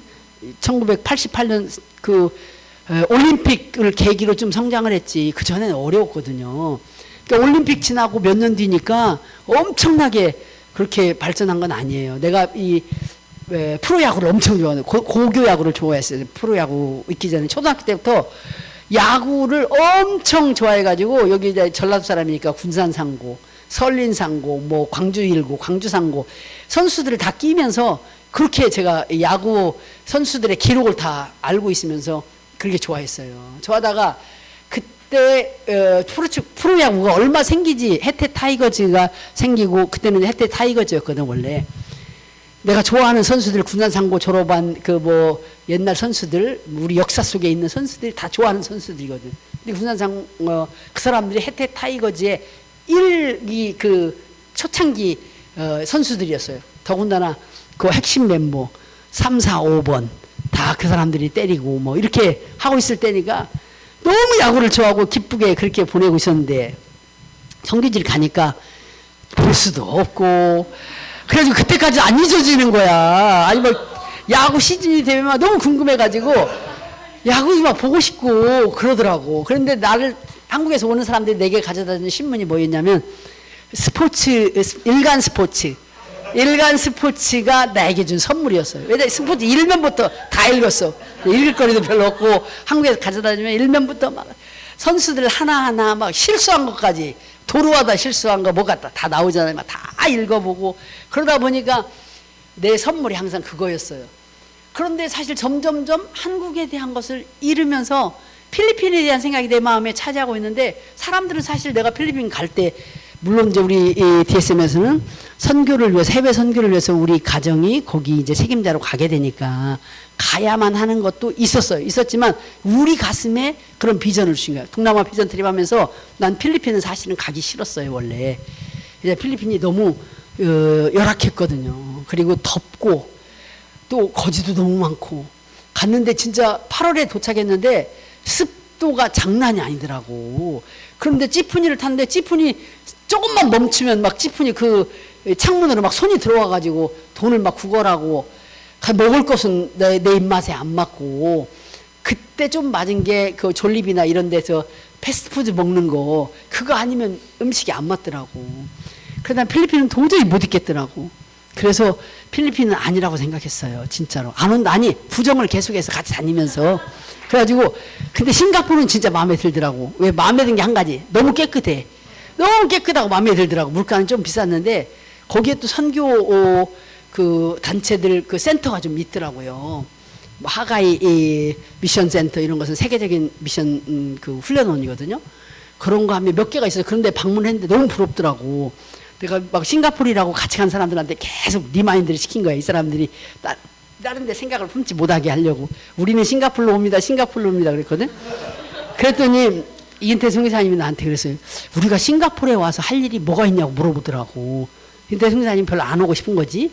근데 내가 아니 여기 와서 선교 센터 세우고 난 여기서 캠퍼스 사역 할 거라고. 그때 난 캠퍼스 사역에 대한 마음이 막 강했기 때문에 그랬더니 이제 잠잠했어요. 그리고 마지막 경유지가 필리핀이었는데 필리핀에 갔을 때부터 필리핀 우리 선교지가 아니다. 아니 이 더럽고 이 냄새나고 이 습도 많고 이런 사람들하고 나는 살 자신이 없다. 내가 사실 호흡기가 약해요 원래. 그러니까 이 사람들하고 내가 산다는 게 나 못 살 것 같은 거야. 그래가지고 근데 그때는 우리가 센터가 없이 이제 처음 선교부를 세우기 위해서 방문한 시간이었으니까 마닐라 어디 좀 허름한 호텔에 우리 숙소를 정하고 새벽 기도를 이제 계속 하는데 새벽 기도 하다가 나 혼자 마닐라 베이라고 그래서 마닐라만 옆에를 쭉 걸어가다가 거기서 진짜 하나님의 부르심이 놀랍더라고. 그렇게 부정하는 그 사람에게 그날 그 마닐라 베이 지금은 이제 필리핀 방문의 해를 정해가지고 많이 좋아졌어요. 근데 그때는 꺼적대기를 이렇게 방파제 옆에다가 이렇게 걸쳐놓고 사는 사람이 있더라고요. 근데 지나가다 보니까 나하고 좀 거리가 있는데 거기 무슨 접시가 하나 있는 것 같은데 흰색과 까만색이 좀 비슷하게 이렇게 있더라고. 어슴풀이 이렇게 새벽 여명이 이렇게 밝아지는 때여가지고 그래가지고 거기를 지나가는데 갑자기 이렇게 보니까 아니 거기에 밥과 파리가 함께 있는 거예요. 그래도 보니까 그 밑에 애가 꺼적대기인데 부모가 있고 애들 둘이 있는데 애 하나가 저쪽에서 볼일을 보고 있더라고. 거기서 그렇게 살고 있는. 근데 너무 놀라운 거야. 내가 그렇게 하나님께 기도한 것도 아니고 아무것도 안 했는데 그 순간 갑자기 내 마음에 막 정말 성령께서 내 마음을 다 강타한 게 있었어요. 눈물이 딱 나는 거야. 그래서 내가 아무것도 하나님이 너 가라 마라 한 것도 아니야. 근데 내가 거기서 그냥 그렇게 기도하고 하나님 주께서 보내시면 제가 이 땅 사람들에게 오겠습니다. 너무 불쌍한 거예요. 그 사람들이 갑자기. 나는 원래 막 영혼이 불쌍하다고 엄청 눈물을 흘리는 그런 사람은 아니거든요. 다른 사람 막 선교지 가면 막 복음 안 믿는 사람들이 막 눈물이 난다고 하더라고. 나 강팍해서 그런지 잘 눈물이 안 나요. 근데 그날 그 접시가 그 가족이 나를 결정적으로 내 선교지를 필리핀으로 택하게 한 거예요. 근데 그때까지는 필리핀이라 생각하는 거야. 나는 선교를 가긴 가는데 좀 잘 사는 나라에서 이렇게 여러분 같은 대학생들을 대상으로 선교하면서 한국에서 DSM에서 오는 사람들 선교사 훈련센터를 거기서 하고 싶었거든요. 그런데 하나님은 그게 아닌 거지. 그래서 그날 이제 내가 한 장소 이렇게 의자들이 있더라고. 거기 앉아가지고 혼자 기도를 했어요. 하나님께서 이 땅 이 백성에게 저를 보내신다면 오겠습니다. 근데 이제 인태 선생님하고 이제 마지막 필리핀을 떠나오기 전에 얘기를 했어요. 그랬더니 그때 그 얘기를 하더라고. 싱가포르는 우리가 아니어도 갈 사람이 너무 많다. 그런데 이 필리핀은 우리가 아니면 올 사람이 없다. 그러니까 우리가 오자. 그래서 내가 나 주께서 이렇게 응답하셨노라. 그래서 오자. 그래가지고 결정하고 그 다음 우리가 이은태 선교사님은 91년 말에 가고 저는 92 서울지구 책야사를 하고 있었기 때문에 92년 1월 14일 날 가고 그렇게 가게 됐습니다. 사실 가서 좋은 일이 기다리고 있지 않았어요. 있을 거라고 생각지도 못했지. 여기 바울이 여기 읽은 본문 것처럼 네 가면 예루살렘 올라가면 환난과 결박이 너를 기다리고 있을 거다. 너 가면 고통만 당해. 너 누가 잡아갈 거야. 너 죽게 될 거야. 그랬는데 바울이 얘기했잖아요. 결박과 환난이 나를 기다리고 있다고 하지만 나는 안 갈 수 없다. 왜냐하면 주 예수께 받은 사명, 곧 나의 삶의 목적이 있어. 그것은 하나님께서 주신 그 복음 전해가지고 사람을 구원하는 일, 그 일을 하는 일이 나의 삶의 목적이라서 내가 예루살렘 가면 사람들이 나를 잡아서 죽이는 한이 있어도 나는 이 길을 가야 해. 그렇게 고백했잖아요. 오늘 바울이. 근데 한 번 그 마음이 드니까 내 마음을 멈출 수가 없는 거야. 가야 되겠다. 빨리 이 필리핀 사람들에게 사실 윤태성 사님이 태국에 갔을 때 그렇게 얘기했다고 그래요. 태국 그 치앙마이의 산지족 사람들이 아니 한국에는 그렇게 신학교도 많고 한국에는 그렇게 목사도 많은데 우리는 우리에게 설교해줄 목사가 없다. 우리에게 이렇게 복음을 전해줄 사람이 없는데 제발 빨리 와줘라. 우리를 위해서 빨리 와달라고 그러니까 윤태성 사님 거기서 하나님 성령의 감동하심을 받은 거야. 우리는 일정한 학위까지를 다 하고 상당한 수준의 어떤 그 위치를 가지고 가는 것에 대한 생각을 한 거예요. 그때 이제 신대원 졸업했으니까 신대원 THM도 있고 박사과정도 있고 그동안 이제 DSM 사역을 하고 있으니까 한국에서 있을 거니까. 그런데 그 태국 사람들이 그렇게 그 원주민들 산지족 사람들이 우리는 설교해 줄 사람인데 왜 한국은 그렇게 신학생도 많고 이런데 우리에게 언제 와줄 거냐. 근데 이제 우리가 간 것은 태국은 아니었죠. 하나님 우리를 태국으로 보내지 않으셨으니까. 그런데 그 얘기를 듣고 윤태성 사님은 빨리 내가 여기서 MDB가 최소 저 교역학 석사니까 그거 마치고 내가 빨리 가서 영혼을 돌보는 일을 해야 되겠다. 복음 전하는 일을 하게 되겠다. 그래가지고 우리를 윤태성 사님 지도하는 교수님이라는 사람은 이제 공부를 잘하고 전망이 있는 사람이었기 때문에 공부를 좀 더 하고 가라. 그렇게 권면을 했는데 제가 공부를 더 하고 갈 시간이 없습니다. 부르는 그 사람들이 너무 절박하게 불러서 빨리 가겠다고 한 차였는데 저도 내가 서울지구를 더 오래 사역하면서 있을 마음보다 그때는 막 나는 반드시 10년을 채우고 간다고 생각했거든요. 내가 전임간사를 만 8년을 전임간사로 한국에서 하고 나머지 지금 제가 30 몇 년간을 사역을 하는데 나머지를 40년 하나? 40년인가 보다. 40년을 제가 이 전임 사역을 하고 있는데 나머지 필리핀 가서 기간을 하게 된 거예요. 그러니까 엄청 오랜 시간이 지났잖아요. 필리핀 가서 편안한 생활을 기다린 게 아니에요. 가서 우리는 개척자였잖아요. 아무것도 없는 데서 진짜 맨 땅에 헤딩을 했거든.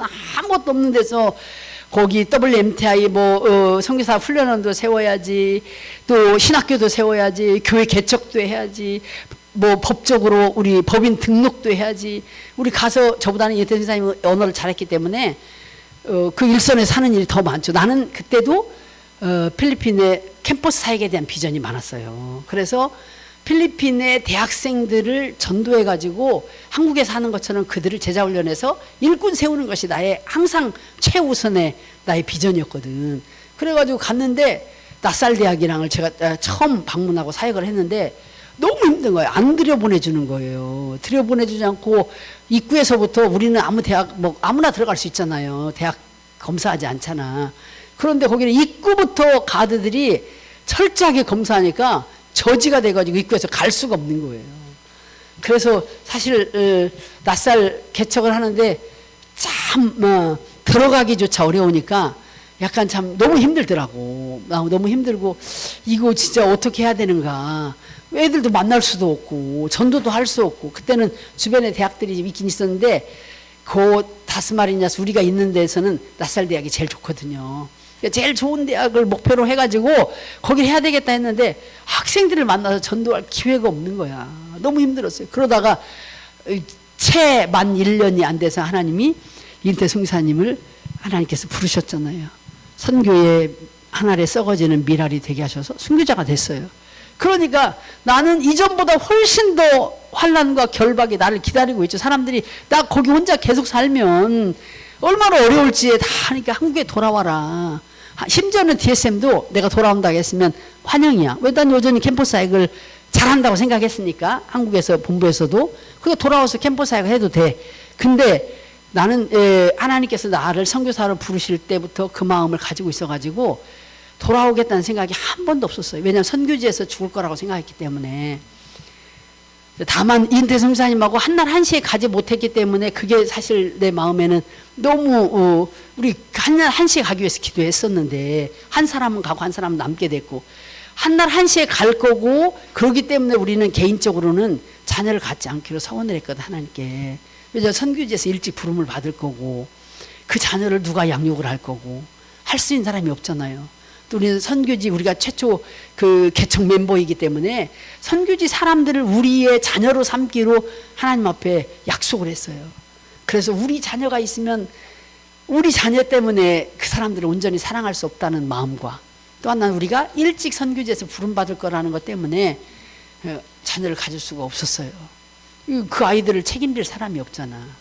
그런데 이제 나 혼자 남겨지게 됐으니까 이제 그렇게 혼자 남겨졌으니까 사실 인간적인 염려는 내게 사실 있죠. 왜냐하면 나는 후원자도 구해서 간 게 아니에요. 이때 송기사님을 통해서 뭐 이제 후원자도 좀 있기도 하고 했었지만 내가 개인적으로 후원자를 구하지 않은 이유는 나 외에 다른 선교사들이 올 때 DSM에서 내가 후원자를 다 구해가면 못 구할 것 같더라고. 나는 그냥 가면 이때 송기사님이 교회 사역도 했기 때문에 교회를 통해서 후원도 해주고 하는 그런 게 있으니까 그렇게 가서 나는 개인적인 후원자가 한 명도 없어요.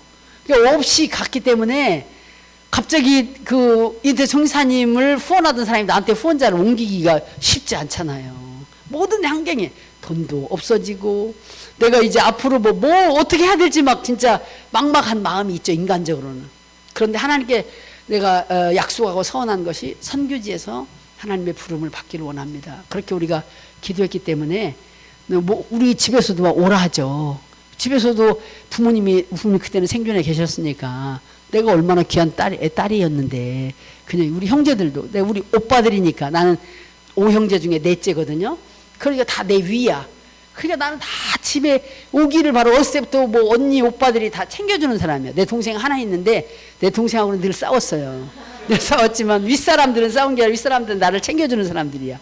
근데 내 동생은 그런 사람이 아니니까 내 동생은 잘 모르지만 윗사람들은 내가 사랑스러운 동생이 내가 30이 넘었으니까 그러니까 안타깝죠. 우리 부모님은 더욱 안타깝죠. 돌아와라. 돌아와서 같이 살자. 이제 그렇게 얘기했는데 나 돌아올 수가 없지. 왜냐하면 하나님께서 그 땅에서 이루시고자 하는 목적이 있잖아. 내게 주신 목적. 그러니까 한국에 와서 내가 복음 안 전할 리는 없죠. 내가 한국에 와도 사역을 계속 했을 거야. 그런데 나를 필리핀 땅에 보내시고 그 땅에서 이방인에게 복음을 전하는 일을 위해서 나를 하나님께서 다시 사명을 주셨기 때문에 떠나올 수가 없었어요. 그래서 처음에는 사람들이 필리핀 사람도 돌아가겠지? 언젠간 돌아갈 거야. 나를 처음에 의심하더라고. 계속 견디지 못할 거라고 생각한 거예요. 내가 1년, 2년 지켜보자. 근데 안 가는 거예요. 계속. 그또 가끔가다 물어보면 언제 갈 거냐고. 나 안 간다. 안 간다를 초기에는 진짜 안 간다면 진짜냐고. 안 간다. 근데 점점점 안 가는 게 보이니까 신뢰라는 게 쌓이더라고. 아, 저 사람은 우리를 버리고 갈 사람이 아닌 사람, 우리와 함께 할 사람. 그걸 이제 사람들에게 그런 신뢰를 얻게 된 거예요.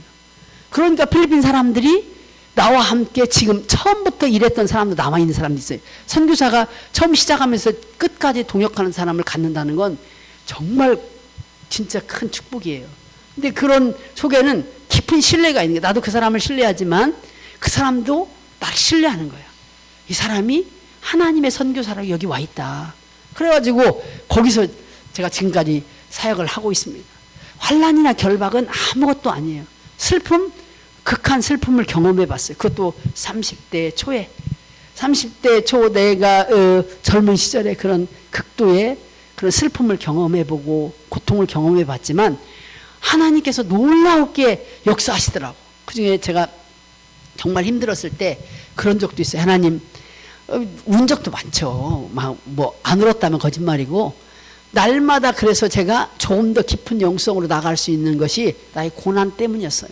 고난이니까 하나님께 정말 눈물로 기도하면 내가 그러니까 막 울면서 기도할 때 하나님이 어느 날 새벽에 제게 그렇게 말씀을 하시더라고요. 야, 울지 마라. 난 네가 울면 나도 울고 네가 웃으면 나도 웃는단다.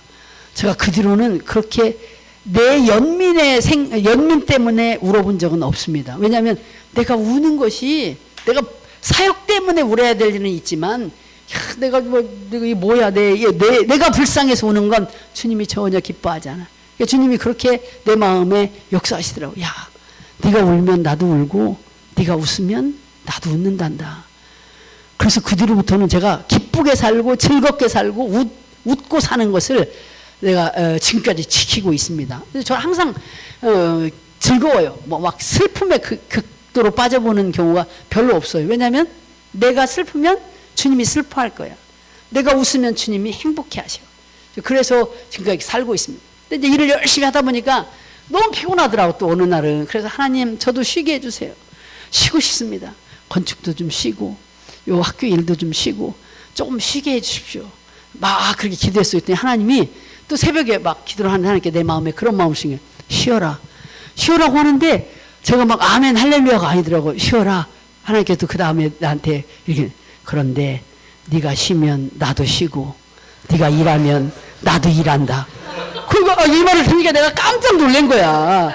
내가 막 쉬게 해달라고 막 애걸복걸 한 거야. 그 나무 아래서 노련나무 아래서 하나님께 막 죽기를 구하면서 막 있었던 그 있잖아 엘리야. 그런데 하나님께서 나도 새벽에 막 그렇게 기도를 한 거야. 나 이거 일 좀 쉬고 편안하게 좀 보내고 싶은 거야. 너무 일에 막 일이 많으니까 그런 일에 막 치우쳐서 살다 보니까. 그런데 하나님이 그렇게 말씀하시고 실감나죠? 쉬어라. 쉬어도 돼. 죄를 짓는 거 아니야. 그런데 하나님이 네가 쉬면 나도 쉬고 네가 일하면 나도 일한다.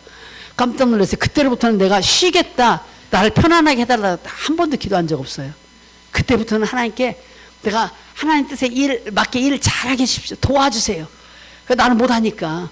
그래서 지금까지 일을 할 수 있었던 거예요. 만약에 그렇지 않으면 내가 쉬었으면 하나님께서도 역사하실 일이 없는 거지. 일해주지 않으시는 거죠. 근데 일하면 일할수록 하나님도 함께 역사하시고 함께 일하시기 때문에 그런 하나님의 응답을 받게 되어서 지금까지 선교사로 살아가고 있습니다.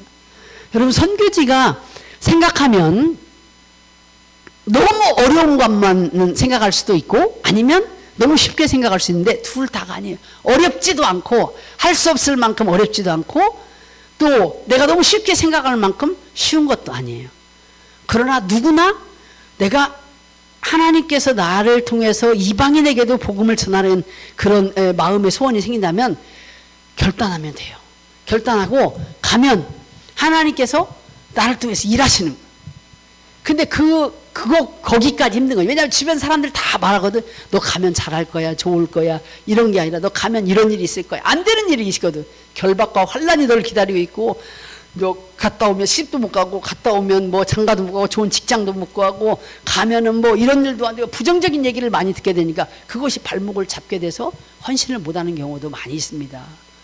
또 어떤 사람은 뭐 선교 뭐야 뭐 다 갈 수 있지. 와가지고 너무 쉽게 생각하다가 와보니까 그게 아닌 것을 느끼게 돼요. 영적 전쟁터에서 살아야 되기 때문에. 그래서 어려움을 만나는 사람도 있습니다. 근데 하나님은 우리 삶의 목적을 다 주셨어요. 각 사람에게.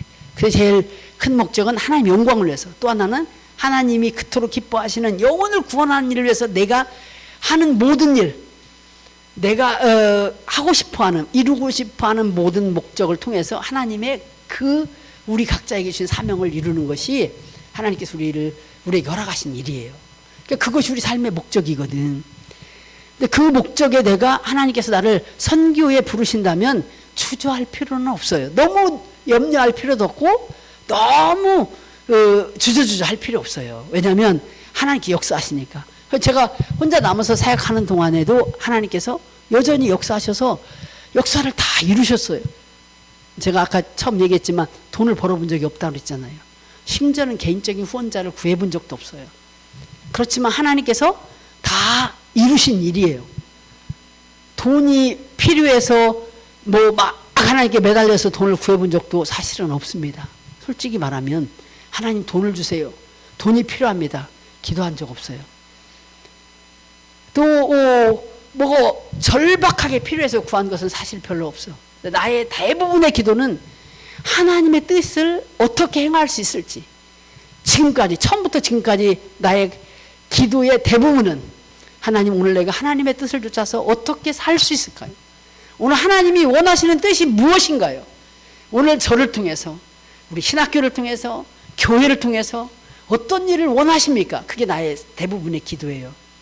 물론 기도하는, 사역을 위해서 기도하지. 오늘 뭐 우리 교회에 무슨 부흥회가 있습니다. 뭐 무슨 전도대회가 있습니다. 그것을 위해서 기도하지만 내 개인적으로 기도할 때는 대부분의 기도가 그런 기도야. 그런데 하나님께서, 나는 솔로몬이 하나님 앞에서 1,000번제를 드리고 기도했더니 하나님 너에게 뭐 주었으면 좋겠냐 그랬더니 솔로몬이 자기에게 주신 사명을 잘 감당할 기도를 드렸잖아요. 하나님 맡겨주신 이 백성을 잘 다스릴 수 있는 지혜를 주십시오. 그게 그의 사명이었거든. 사명을 위해서 기도했더니 하나님께서 너무나 좋아하셔가지고 구하지 아니한 부와 수도 주셨다 그랬습니다. 그러니까 부유하게 살고 오래 장수하며 살 수 있도록 그에게 복을 주셨다는 거. 여러분, 하나님이 우리가 하나님의 목적에 맞는, 하나님 주신 사명에 맞는 그런 삶을 살려고 하면 하나님이 우리를 부유케 하시고 하나님이 우리를 장수하게 하시는 그런 복은 덤으로 주시는 복이에요. 구하지 아니한 것까지 너에게 주겠다고 하신 게 하나님의 약속이거든. 우리가 하나님이 우리 각 사람에게 주신 목적을 이루려고 하면서 살아가면, 여러분 공부 열심히 하세요. 공부를 통해서 하나님의 영광을 위해서라고 하는 목적을 이루고, 공부를 통해서 여러분이 어떤 목표를 달성해서 그것을 통해서 또 다른 사람들이 그리스도께로 돌아오는 일에 여러분이 개인적으로 전도를 하든, 여러분의 물질을 사용하든, 명예를 쓰든, 여러분의 성공을 사용하든, 그 어떤 것이든 사용해서 또 다른 사람이 그리스도를 알게 하는 일을 하게 된다면 하나님이 구하지 아니한 여러분 이 땅에서 누릴 수 있는 부와 명예와 또 장수의 복까지 허락해 주시게 된다는 것입니다. 저는 선교사로 부르심을 받은 많은 사람이 있다고 여겨집니다. 물론 다 저처럼 가면 남편을 잃고 가면 뭐 온갖 개척 정신을 가지고 그렇게 살아야 되는 것만은 아니에요. 어떤 사람은 그렇게까지 안 해도 되는 사람이 있어. 사람마다 다 달라요. 근데 나는 개척 멤버로서 하나님이 처음 사역을 시작하는 그 터전에서 터전을 닦는 사람이야. 그 터전을 닦으면서 일해야 되니까 그냥 안 닦아지잖아요. 이게 교회가 성장하기 위해서, 하나님의 나라가 확장되기 위해서 필요한 게 순교자의 피야. 그러니까 희생하지만 않으면 안 되는 거야. 그런데 나중에 함께 동역하는 사람들은 또 다른 희생이 있지만 그 세워진 터 위에 함께 더 견고하게 하나님의 역사를 잘 이뤄가면 되는 거예요. 그러니까 선교의 마음이, 선교사라고 하는 이름을 하면 사용하면 우리가 다 두려워요. 그렇지만 선교는 우리 모두에게 주신 하나님의 명령이잖아요. 그게 우리의 목적이야. 목적인데 그 목적이 우리 현장에 있는 선교사처럼 직접 이렇게 실천해야 되는 사람이 있는가 하면 그렇지 않은 사람들이 있다는 거예요. 그것을 우리는 쉽게 얘기해서 보내는 선교사라고도 얘기해요. 그럼 보내는 선교사의 역할을 우리 개인도 할 수 있고 우리 공동체도 할 수 있고 뭐 한국 교회도 할 수 있고 그런 일이 있어요. 근데 그게 우리 최종의 꼴이야. 군산 DSM이 부흥하고 성장해서 정말 이곳이 가득 차고 또 장차 더 많은 사람들이 모여오면 하나님을 예배하는 것, 하나님 영화롭게 하는 것이 첫 번째죠. 또 하나는 하나님이 부탁하신 복음 증거의 명령을 감당하기 위한 거예요. 그게 최종 꼴이야. 우리 인생의 최종의 꼴이고 우리 공동체의 최종의 꼴이에요. 이 캠퍼스를 복음화시키는 것도 그 골 중에 하나이죠. 세계 복음화, 정말 잃어버린 영혼을 그리스도로 인도하는 것은 우리 모든 그리스도인, 우리 이 공동체에 주신 하나님의 최종 골, 목표, 목적이에요. 그것을 위해서 부흥도 시켜야 되고, 그것을 위해서 우리 개인이 성공돼야 되고, 그것을 위해서 명예도 얻어야 되고, 그것 때문에 우리가 추구하는 일들을 다 이루어야 돼요. 하지 말라는 게 아니에요. 저는 이 일을 위해서 현장에서 일하는 사역자로 부르심을 받은 거예요. 그러니까 현장에서 사는 거야. 내 나이가 이렇게 돼도 난 돌아올 수 없죠. 물론 하나님이 돌아가라고 하면 내일도 돌아올 수 있고 1년 뒤에도 돌아올 수 있어요. 그러나 현재까지는 하나님 돌아가라고 안 하시기 때문에 내 나이가 돼서 젊은 사람보다 훨씬 힘들 수도 있죠. 현장에 있는 게. 그렇지만 여전히 그 땅에서 무더위를 견디고 그 땅에서 받는 여러 가지 이 스트레스라고 말할 수 있는 그런 일들을 견디면서 남아있는 거예요. 왜? 내 인생의 골, 내 인생의 목적이, 하나님이 나에게 주신 목적이, 나는 하나님이 이 땅에서 내가 캠퍼스 사역을 했지만 결국 내게는 타문화권 선교라고 하는 그런 목적을 주셨기 때문에 이 일을 위해서 내가 일생을 사는 거예요. 어떤 일이 있을지 몰라요. 지금까지도 하나님께 보호해 주셨지만 내일 죽을지, 사실 이대 성사님이 나를 먼저 떠나서 갈 줄 누가 알았겠어요. 함께 갈 줄 알았지. 여러분 결혼한 사람이 사실 둘 중에 하나가 먼저 가면 노년에는 그럴 수가 있죠. 노년에는. 근데 젊은 나이에 30대 초에 그러는 건 너무 힘든 일이죠. 29에 결혼해서 만 4년을 살지 않고 하나님의 부르심을 받았으니까. 그러니까 정말 짧은 시간을 살고 갔잖아요. 그 짧은 시간도 선교한다고 선교지 가고 DSM에서 A캠, 개척자 A캠, 학생부 A캠 드리면서 이틀씩 철야하고 이틀씩 A캠 예배드리고 또 선교국장을 맡았기 때문에 해외도 가고 또 우리 사역자들 수련회 가고 우리 간사님도 수련회 가서 결혼했지만 며칠씩 떨어져 있는데 이게 맨날 봄에 있지 가을에 있지 MT 가지.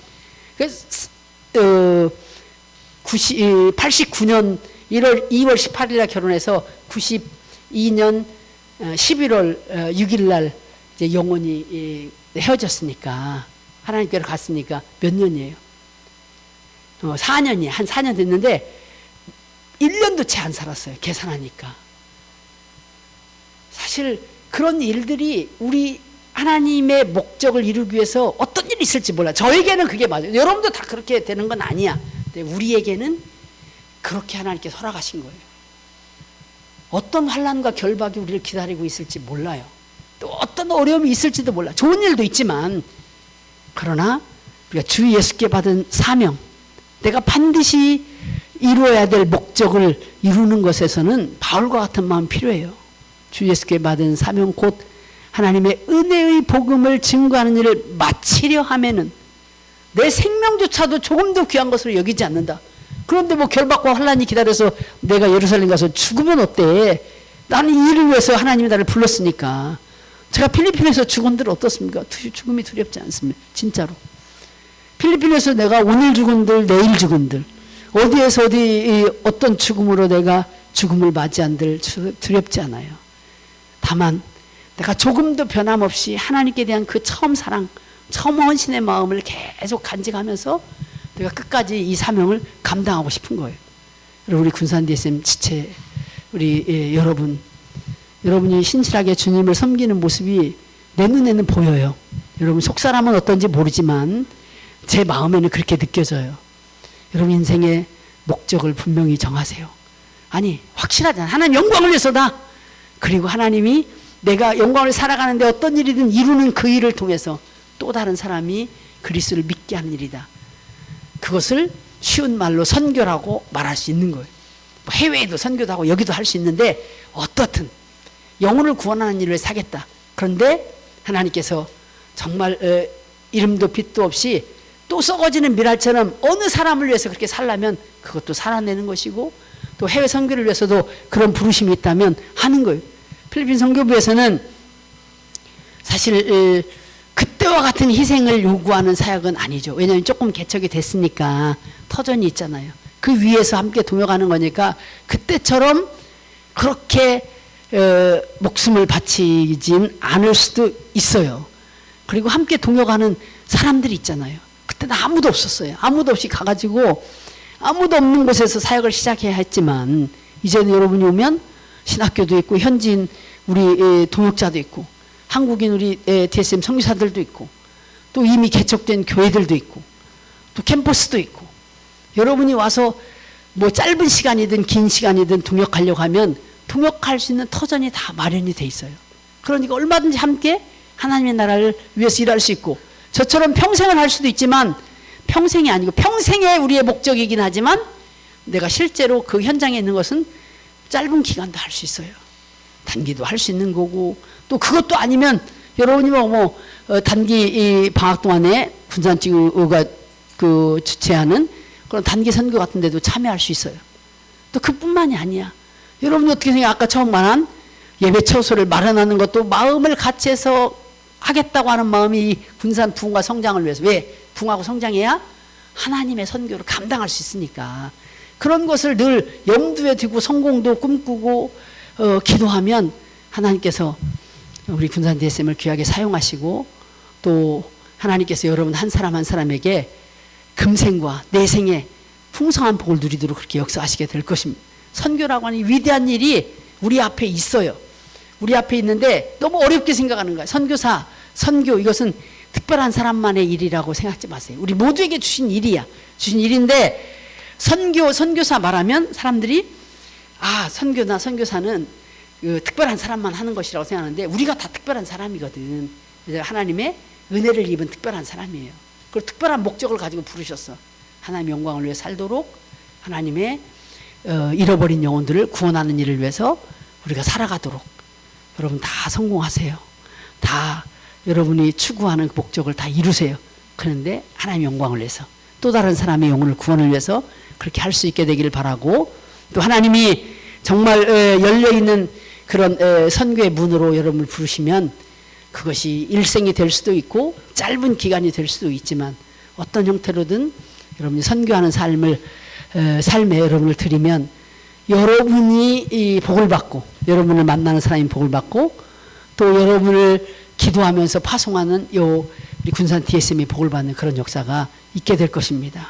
그러므로 담대하게 여러분 자신이 하나님 목적대로 살려고 결단하고, 그리고 군산 DSM이 이런 위대한 공동체가 되도록을 위해서도 기도하고, 그런 일들을 이루면 여러분의 눈으로 하나님이 얼마나 위대하신가, 얼마나 위대한 역사를 우리 가운데 이 공동체 안에 세계 선교 가운데 이루시는가를 목도하게 될 것입니다.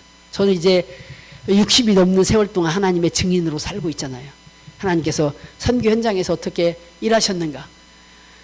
사실 아까 뭐 잠깐 나눈 얘기도 있지만 초창기 DSM에 제가 2호 전임 간사입니다. 제가 80학번인데 79학번 1년 선배가 있었어요. 1년 선배가 있어서 그분이 1호 선교사고 제가 2호 전임 선교사입니다. 당시 DSM이 이렇게 오래 가면서 이런 역사를 이룰 거라고 아무도 생각 못했어요. 왜냐하면 그렇게 헌신자가 많지 않았기 때문에. 그래서 뭐 헌신자가 전임 간사가 별로 없으니까 제가 조사 먼저 했었는데, 조사로 캠퍼스에서 열심히 사역을 했습니다. 간사처럼 사역을 했어요. 열심히 사역하다 보니까 어느덧 하나님께서 저에게 사역자, 전임 간사가 될 길을 열어주셨어요. 전임 간사가 또 전임 간사를 열심히 사역하니까 하나님이 어느 날 제가 전임 선교사가 되는 길을 여시더라고요. 그런데 그 고비고비마다 사람들이 뭐 축복하는 사람도 있지만 뭐 이렇게 그 어려운 일을, 저희 부모님도 그렇게 이렇게는 환난과 결박의 너를 기다린다 이렇게는 안 했지만 왜 그렇게 어려운 일을 하려고 하냐. 그때 내가 교사가 될 수 있었으니, 교사 자격증이 있으니까 교사가 돼가지고 돈 벌어서 11조 내면서 편안하게 신앙생활하면 되지, 왜 굳이 그렇게 이 사역자가 되고 선교사가 되려고 하는 삶을 살려고 하냐. 그냥 교사하면서 교회에서 부모님들 뭐 신앙이 별로 없어서 그런지 몰라도 11조 잘 내고 교회 봉사하면 그것이 족한 일 아니냐. 근데 저는 그게 만족이 아니에요. 하나님 부르심이 있으니까 그것으로는 제가 족하게 인생을 살 수 없는 거예요. 교사로서 만족할 수 없고 11조 내는 것으로 내 일을 했다고 할 수 없는 거예요. 그런 내가 교사가 돼서 했으면 은퇴 시간이 가까워 오니까 지금까지 교회에서 권사도 되고 뭐 좀 약간의 은퇴비야 뭐죠? 연금도 쌓이고 내가 은퇴한 날이 얼마 안 남았으니 은퇴하면 그런 일이 다 주어지겠죠. 저는 연금도 없고 연금도 가입되지도 않고 또 제 은퇴 날을 보장받은 게 한 가지도 없습니다. 우리 뭐 이학경 간사님도 전임 간사로 헌신해서 살고 있으니까 우리 DSM 간사들은 그런 보장이 된 사람이 하나도 없어요. 그래도 왜 여기 있느냐? 이거 하나야. 너 내일 모레 애기 나면 어떻게 할 거야? 저 결혼해서 사는 저 부부한테 애기 나면 뭐 어떻게 먹여 살릴 거야? 그런 것은 다 우리에게 염려를 주는 말이기도 하죠. 위협하는 말이기도 하고. 그런데 우리가 할 수 있는 말은 그런다 할지라도 내가 주 예수께 받은 사명, 복음 전하는 일, 캠퍼스의 영혼을 구원하는 일, 선교지의 영혼을 구원하는 일을 위해서라면 난 죽어도 좋다. 고생해도 좋다. 그 마음 때문에 있는 거예요. 우리 지체들 어떤 마음으로, 어떤 목적으로, 목적이 이끌어서 여러분 인생을 살고 그렇게 여러분 인생이 쓰여지기를 원합니까? 그 목적을 잘 이루는 여러분이 되어서 여러분도 여러분의 선배 사역자들처럼 선교사들처럼 어느 날 어느 자리에서 그렇게 간증할 수 있게 되기를 바랍니다. 나도 사람들이 다 걱정했습니다. 사람들이 막 내가 이렇게 헌신하면 너 굶어 죽을 거다. 아무것도 없을 거다. 너 성공도 못할 거다. 뭐 그랬는데 내가 이렇게 됐습니다. 아니면 하나님이 그때 말씀을 들으면서 나는 반드시 내 일에서 성공해서 그 일을 통해서 하나님의 나라를 세우는 일을 하겠습니다. 결단했더니 저는 이 일에서 어느 궤도에 오르는 성공자가 되었습니다. 그렇게 고백할 수 있게 되기를 바랍니다. 왜냐하면 목적이 분명하면 할 수 있으니까. 여러분의 삶의 목적이 뭔지 또 그 목적을 통해서 하나님이 또 다른 영혼을 구원하는 위해서 어떻게 쓰기를 원하신지에 대한 생각이 분명해져서 그런 삶을 모두 살아갈 수 있게 되기를 바랍니다. 같이 한번 기도합시다. 하나님, 기도할 것은 하나님, 제가 하나님의 영광을 위해서 지금 계획하고 기도하고 생각하는 것을 하게 해주십시오. 여러분 부자가 되고 싶습니까? 여러분 성공하고 싶습니까? 좋은 직장에 가고 싶습니까? 심지어는 좋은 배우자를 만나고 싶습니까? 무엇을 위해서? 하나님, 제가 하나님 영광을 위해서 이 모든 것을 계획하고 그렇게 살기를 원합니다. 주님, 제가 하나님 영광을 위해서 성공하고 하나님 맡겨주신 사명을 위해서 승리하고 하나님 사명을 위해서 돈을 벌고 그럴 수 있게 해주십시오. 그래서 제 일생 동안 하나님의 영광을 위한 것, 하나님의 사명을 위한 이 목적이 저의 삶을 이끌어가게 해 주옵소서. 또 한 가지 기도하는 것은 하나님, 제가 이 군산 DSM에 속해 있습니다. 이 군산 DSM의 부흥과 성장을 위해서 견고하게 세워지는 것을 위해서 제가 하나의 썩어지는 미랄이 되게 해주십시오. 그래서 이 공동체를 잘 세우고 이 공동체를 통해서 캠퍼스 복음화와 특별히 이 군산대 복음화시키는 이 사역과 또 군산 지구가 감당해야 될 이런 국내 선교 또 타문화권 선교의 위대한 일을 감당하는 일을 위해서 제가 드리는 그 작은 헌신이 귀하게 쓰여지는 기회가 될 수 있게 해주옵소서. 제가 그런 군산 DSM의 부흥과 성장을 위해서 하나님의 그런 맡기신 사명을 위해서 저도 한 몫의 일을 감당하는 자가 되게 해주옵소서. 기도합시다. 하나님, 선교사로 제가 살고 있는데 하나님 저를 위해서도 기도해 주십시오. 필리핀 선교지에 하나님께서 저뿐만 아니라 선교사들도 있고 현지 동역자도 있는데 하나님께서 하나님의 목적 필리핀 영혼들을 구원하시고 또 다른 일꾼들을 세워서 필리핀의 복음화와 또 세계 선교에 기여할 수 있게 하시고자 하는 하나님의 목적을 다 이루는 일이 있게 해주옵소서. 그런 역사를 우리가 계속해서 목도하고 또 계속해서 동역할 수 있도록 우리가 성장하고 또 군산 DSM이 성장케 되는 역사가 있게 해주옵소서. 함께 기도하겠습니다. 기도합시다. 아버지 하나님, 감사합니다. 하나님 아버지의 시간에 저는 아버지 하나님의 영광을 살아가는 목적 이끌어가게 하시니 감사합니다. 하나님, 참으로 주에서 저를 부르시고 하나님의 선교사가 되게 하신 것을 감사합니다. 하나님 아버지는 제 인생이 하나님이 이끌어가시니 이곳을 삶을 살게 해주셔서 하나님, 우리 시대들 아버지 저들이 왜 살아야 합니까? 아버지 무엇을 하면서 살아야 합니까? 하나님 목적이 분명하게 해주셔서 저들이 그들을 성공해야 되는 목적, 저들이 성장해야 되는 목적, 저들이 돈을 벌어야 되는 목적, 저들이 아버지 하나님의 무엇인가 이루고자 하는 목적이 다 하나님의 영광을 위한 것이 되게 하시고 그간은 잃어버린 영혼들을 구원하는 일을 위해 사는 일이 되게 해주셔서 그래서 모든 하나님의 목적을 이루어서 하나님 아버지 참으로 잘했다 칭찬받는 자들이 되게 해주셔서 하나님 아버지 참으로 군산 DSM에 속해 있는 모든 자들이 하나님 아버지 저들의 헌신과 희생을 통해서 군산 DSM이 아버지 하나님 더 견고하게 세워지게 하시고 세계를 걷고 아버지 하나님의 세상을 걸어갈 수 있도록 하나님의 도와주시옵기를 원합니다. 하나님 아버지 제가 아버지 하나님의 영광을 되시려 보는데 주님 마지막까지 아버지 하나님이여 참으로 그들을 사랑을 도와주시고 사명을 했으면 도와주시고 아버지 하나님의 역사에 하나님을 목도할 수 있도록 아버지의 역사에 주시기를 원합니다. 하나님 아버지여 참으로 위대한 일을 위해서 우리에게 사명을 주시길 감사합니다. 이제는 아버지 하나님이여 우리 인생을 낭비하지 않게 해주소서.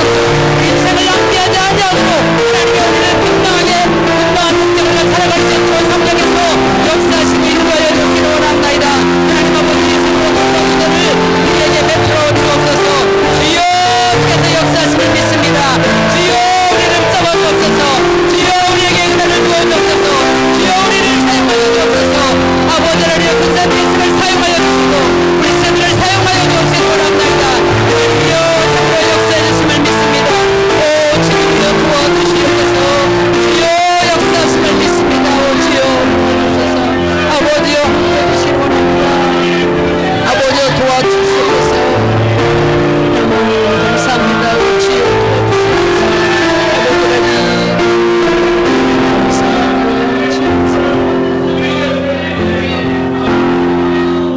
하나님 하나님, 이 밤에 주께서 말씀해 주신 것을 감사합니다.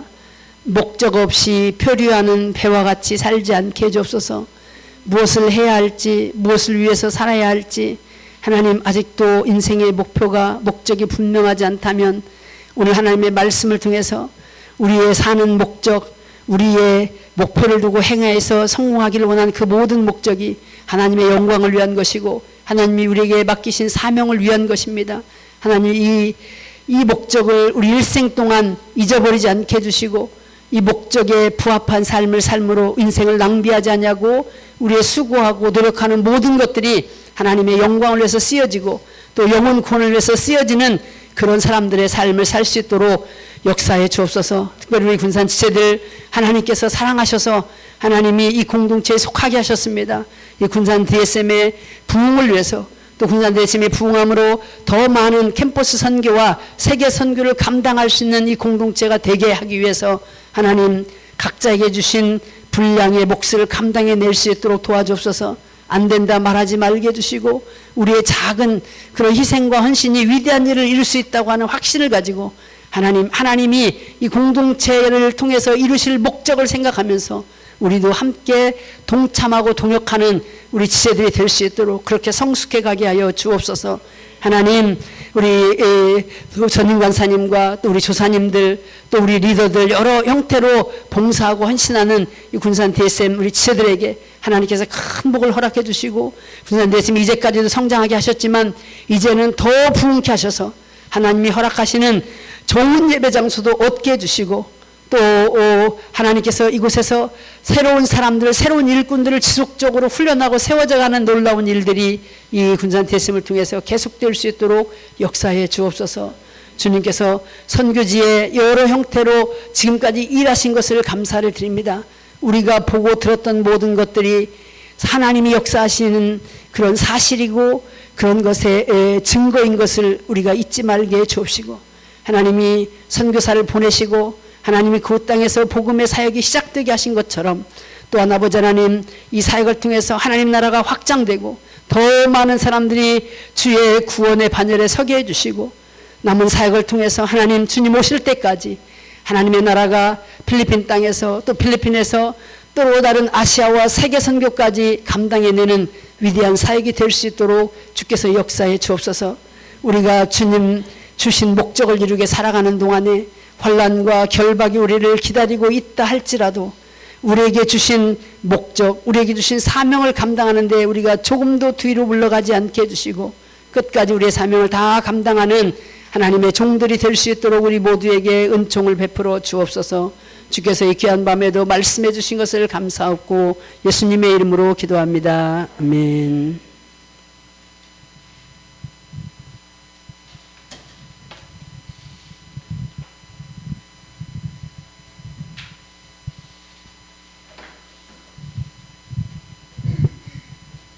선교의 손과 찬양하시겠습니다.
김춘자 선교사님의 축도로 예배를 마치겠습니다.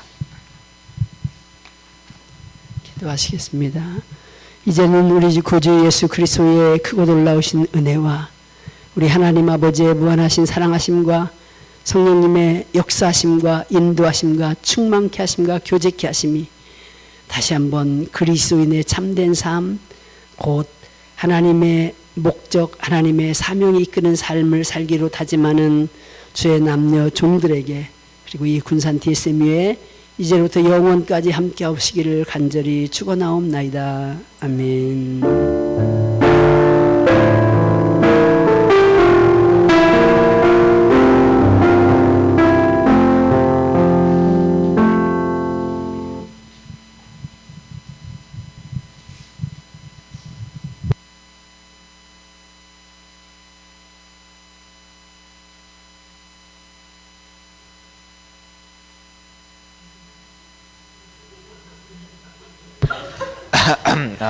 AKM 예배 오신 여러분들을 환영합니다.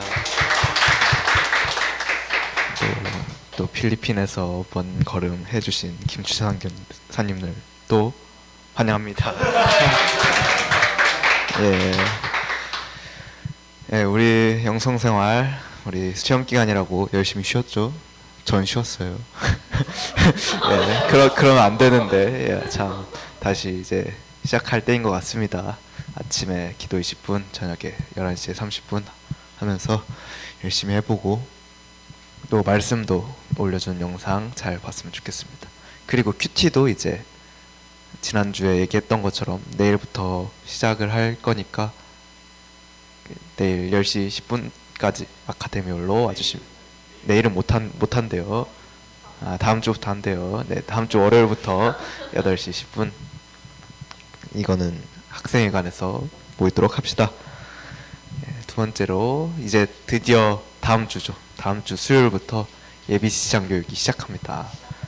이제 딱 11월 1일부터 수요일부터 4주 동안 진행되니까 자, 훈련 받고자 하는 마음으로 열심히 해봤으면 좋겠습니다. 그리고 찬양 축제 이제 장소도 얼추 정해졌죠. 전주 연색교회라고 하는 제가 다니고 있는 교회에서 합니다. 11월 25일 토요일에 하니까요. 또 시간이 생각보다 얼마 안 남았어요. 오늘이 26일이니까 한 달 딱 30일 정도 남았네요. 연습도 열심히 하고 잘 풍성한 찬양축제가 되었으면 좋겠습니다. CM 광고입니다. 다음 주에는 GS 모임을 하고 그 다음 주에는 주제 강의 누군지 모르겠죠. 아무튼 그 다음 주에는 또 찬양축제가 얼마 남지 않았으니까 연습도 하기로 되어 있습니다. 광고는 여기까지고 이제 맞아, 문담송을 해야죠. 또 저번 주부터 하고 있죠. 그럼 똑같이 3번 읽도록 하겠습니다. 시작.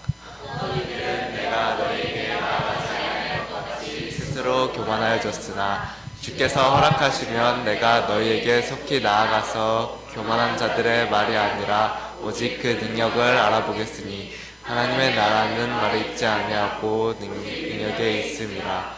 너희가 무엇을 원하느냐? 내가 매를 가지고 너희에게 나아가랴. 사랑과 온유한 마음으로 나아가랴.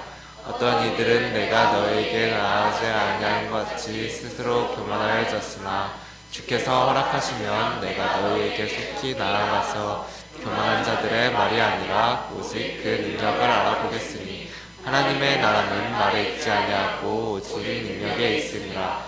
너희가 무엇을 원하느냐? 내가 매를 가지고 너희에게 나아가랴. 사랑과 온유한 마음으로 나아가랴. 어떤 이들은 내가 너희에게 나아가지 아니할 것 같이 스스로 교만하여졌으나 주께서 허락하시면 내가 너희에게 속히 나아가서 교만한 자들의 말이 아니라 오직 그 능력을 알아보겠으니 하나님의 나라는 말에 있지 아니하고 오직 능력에 있음이라. 너희가 무엇을 원하느냐? 내가 매를 가지고 너희에게 나아가랴. 사랑과 온유한 마음으로 나아가랴. 고린도전서 4장 18절에서 21절 말씀. 네, 그러면 이제 또 오픈 채팅방이랑 아무튼 각 오픈 채팅방 링크를 올려드렸으니까 이제 거기에 김춘자 선교사님께 하고 싶은 질문들 올려주시면 될걸요? 예. 우리 다 의자 씌우고 여기 상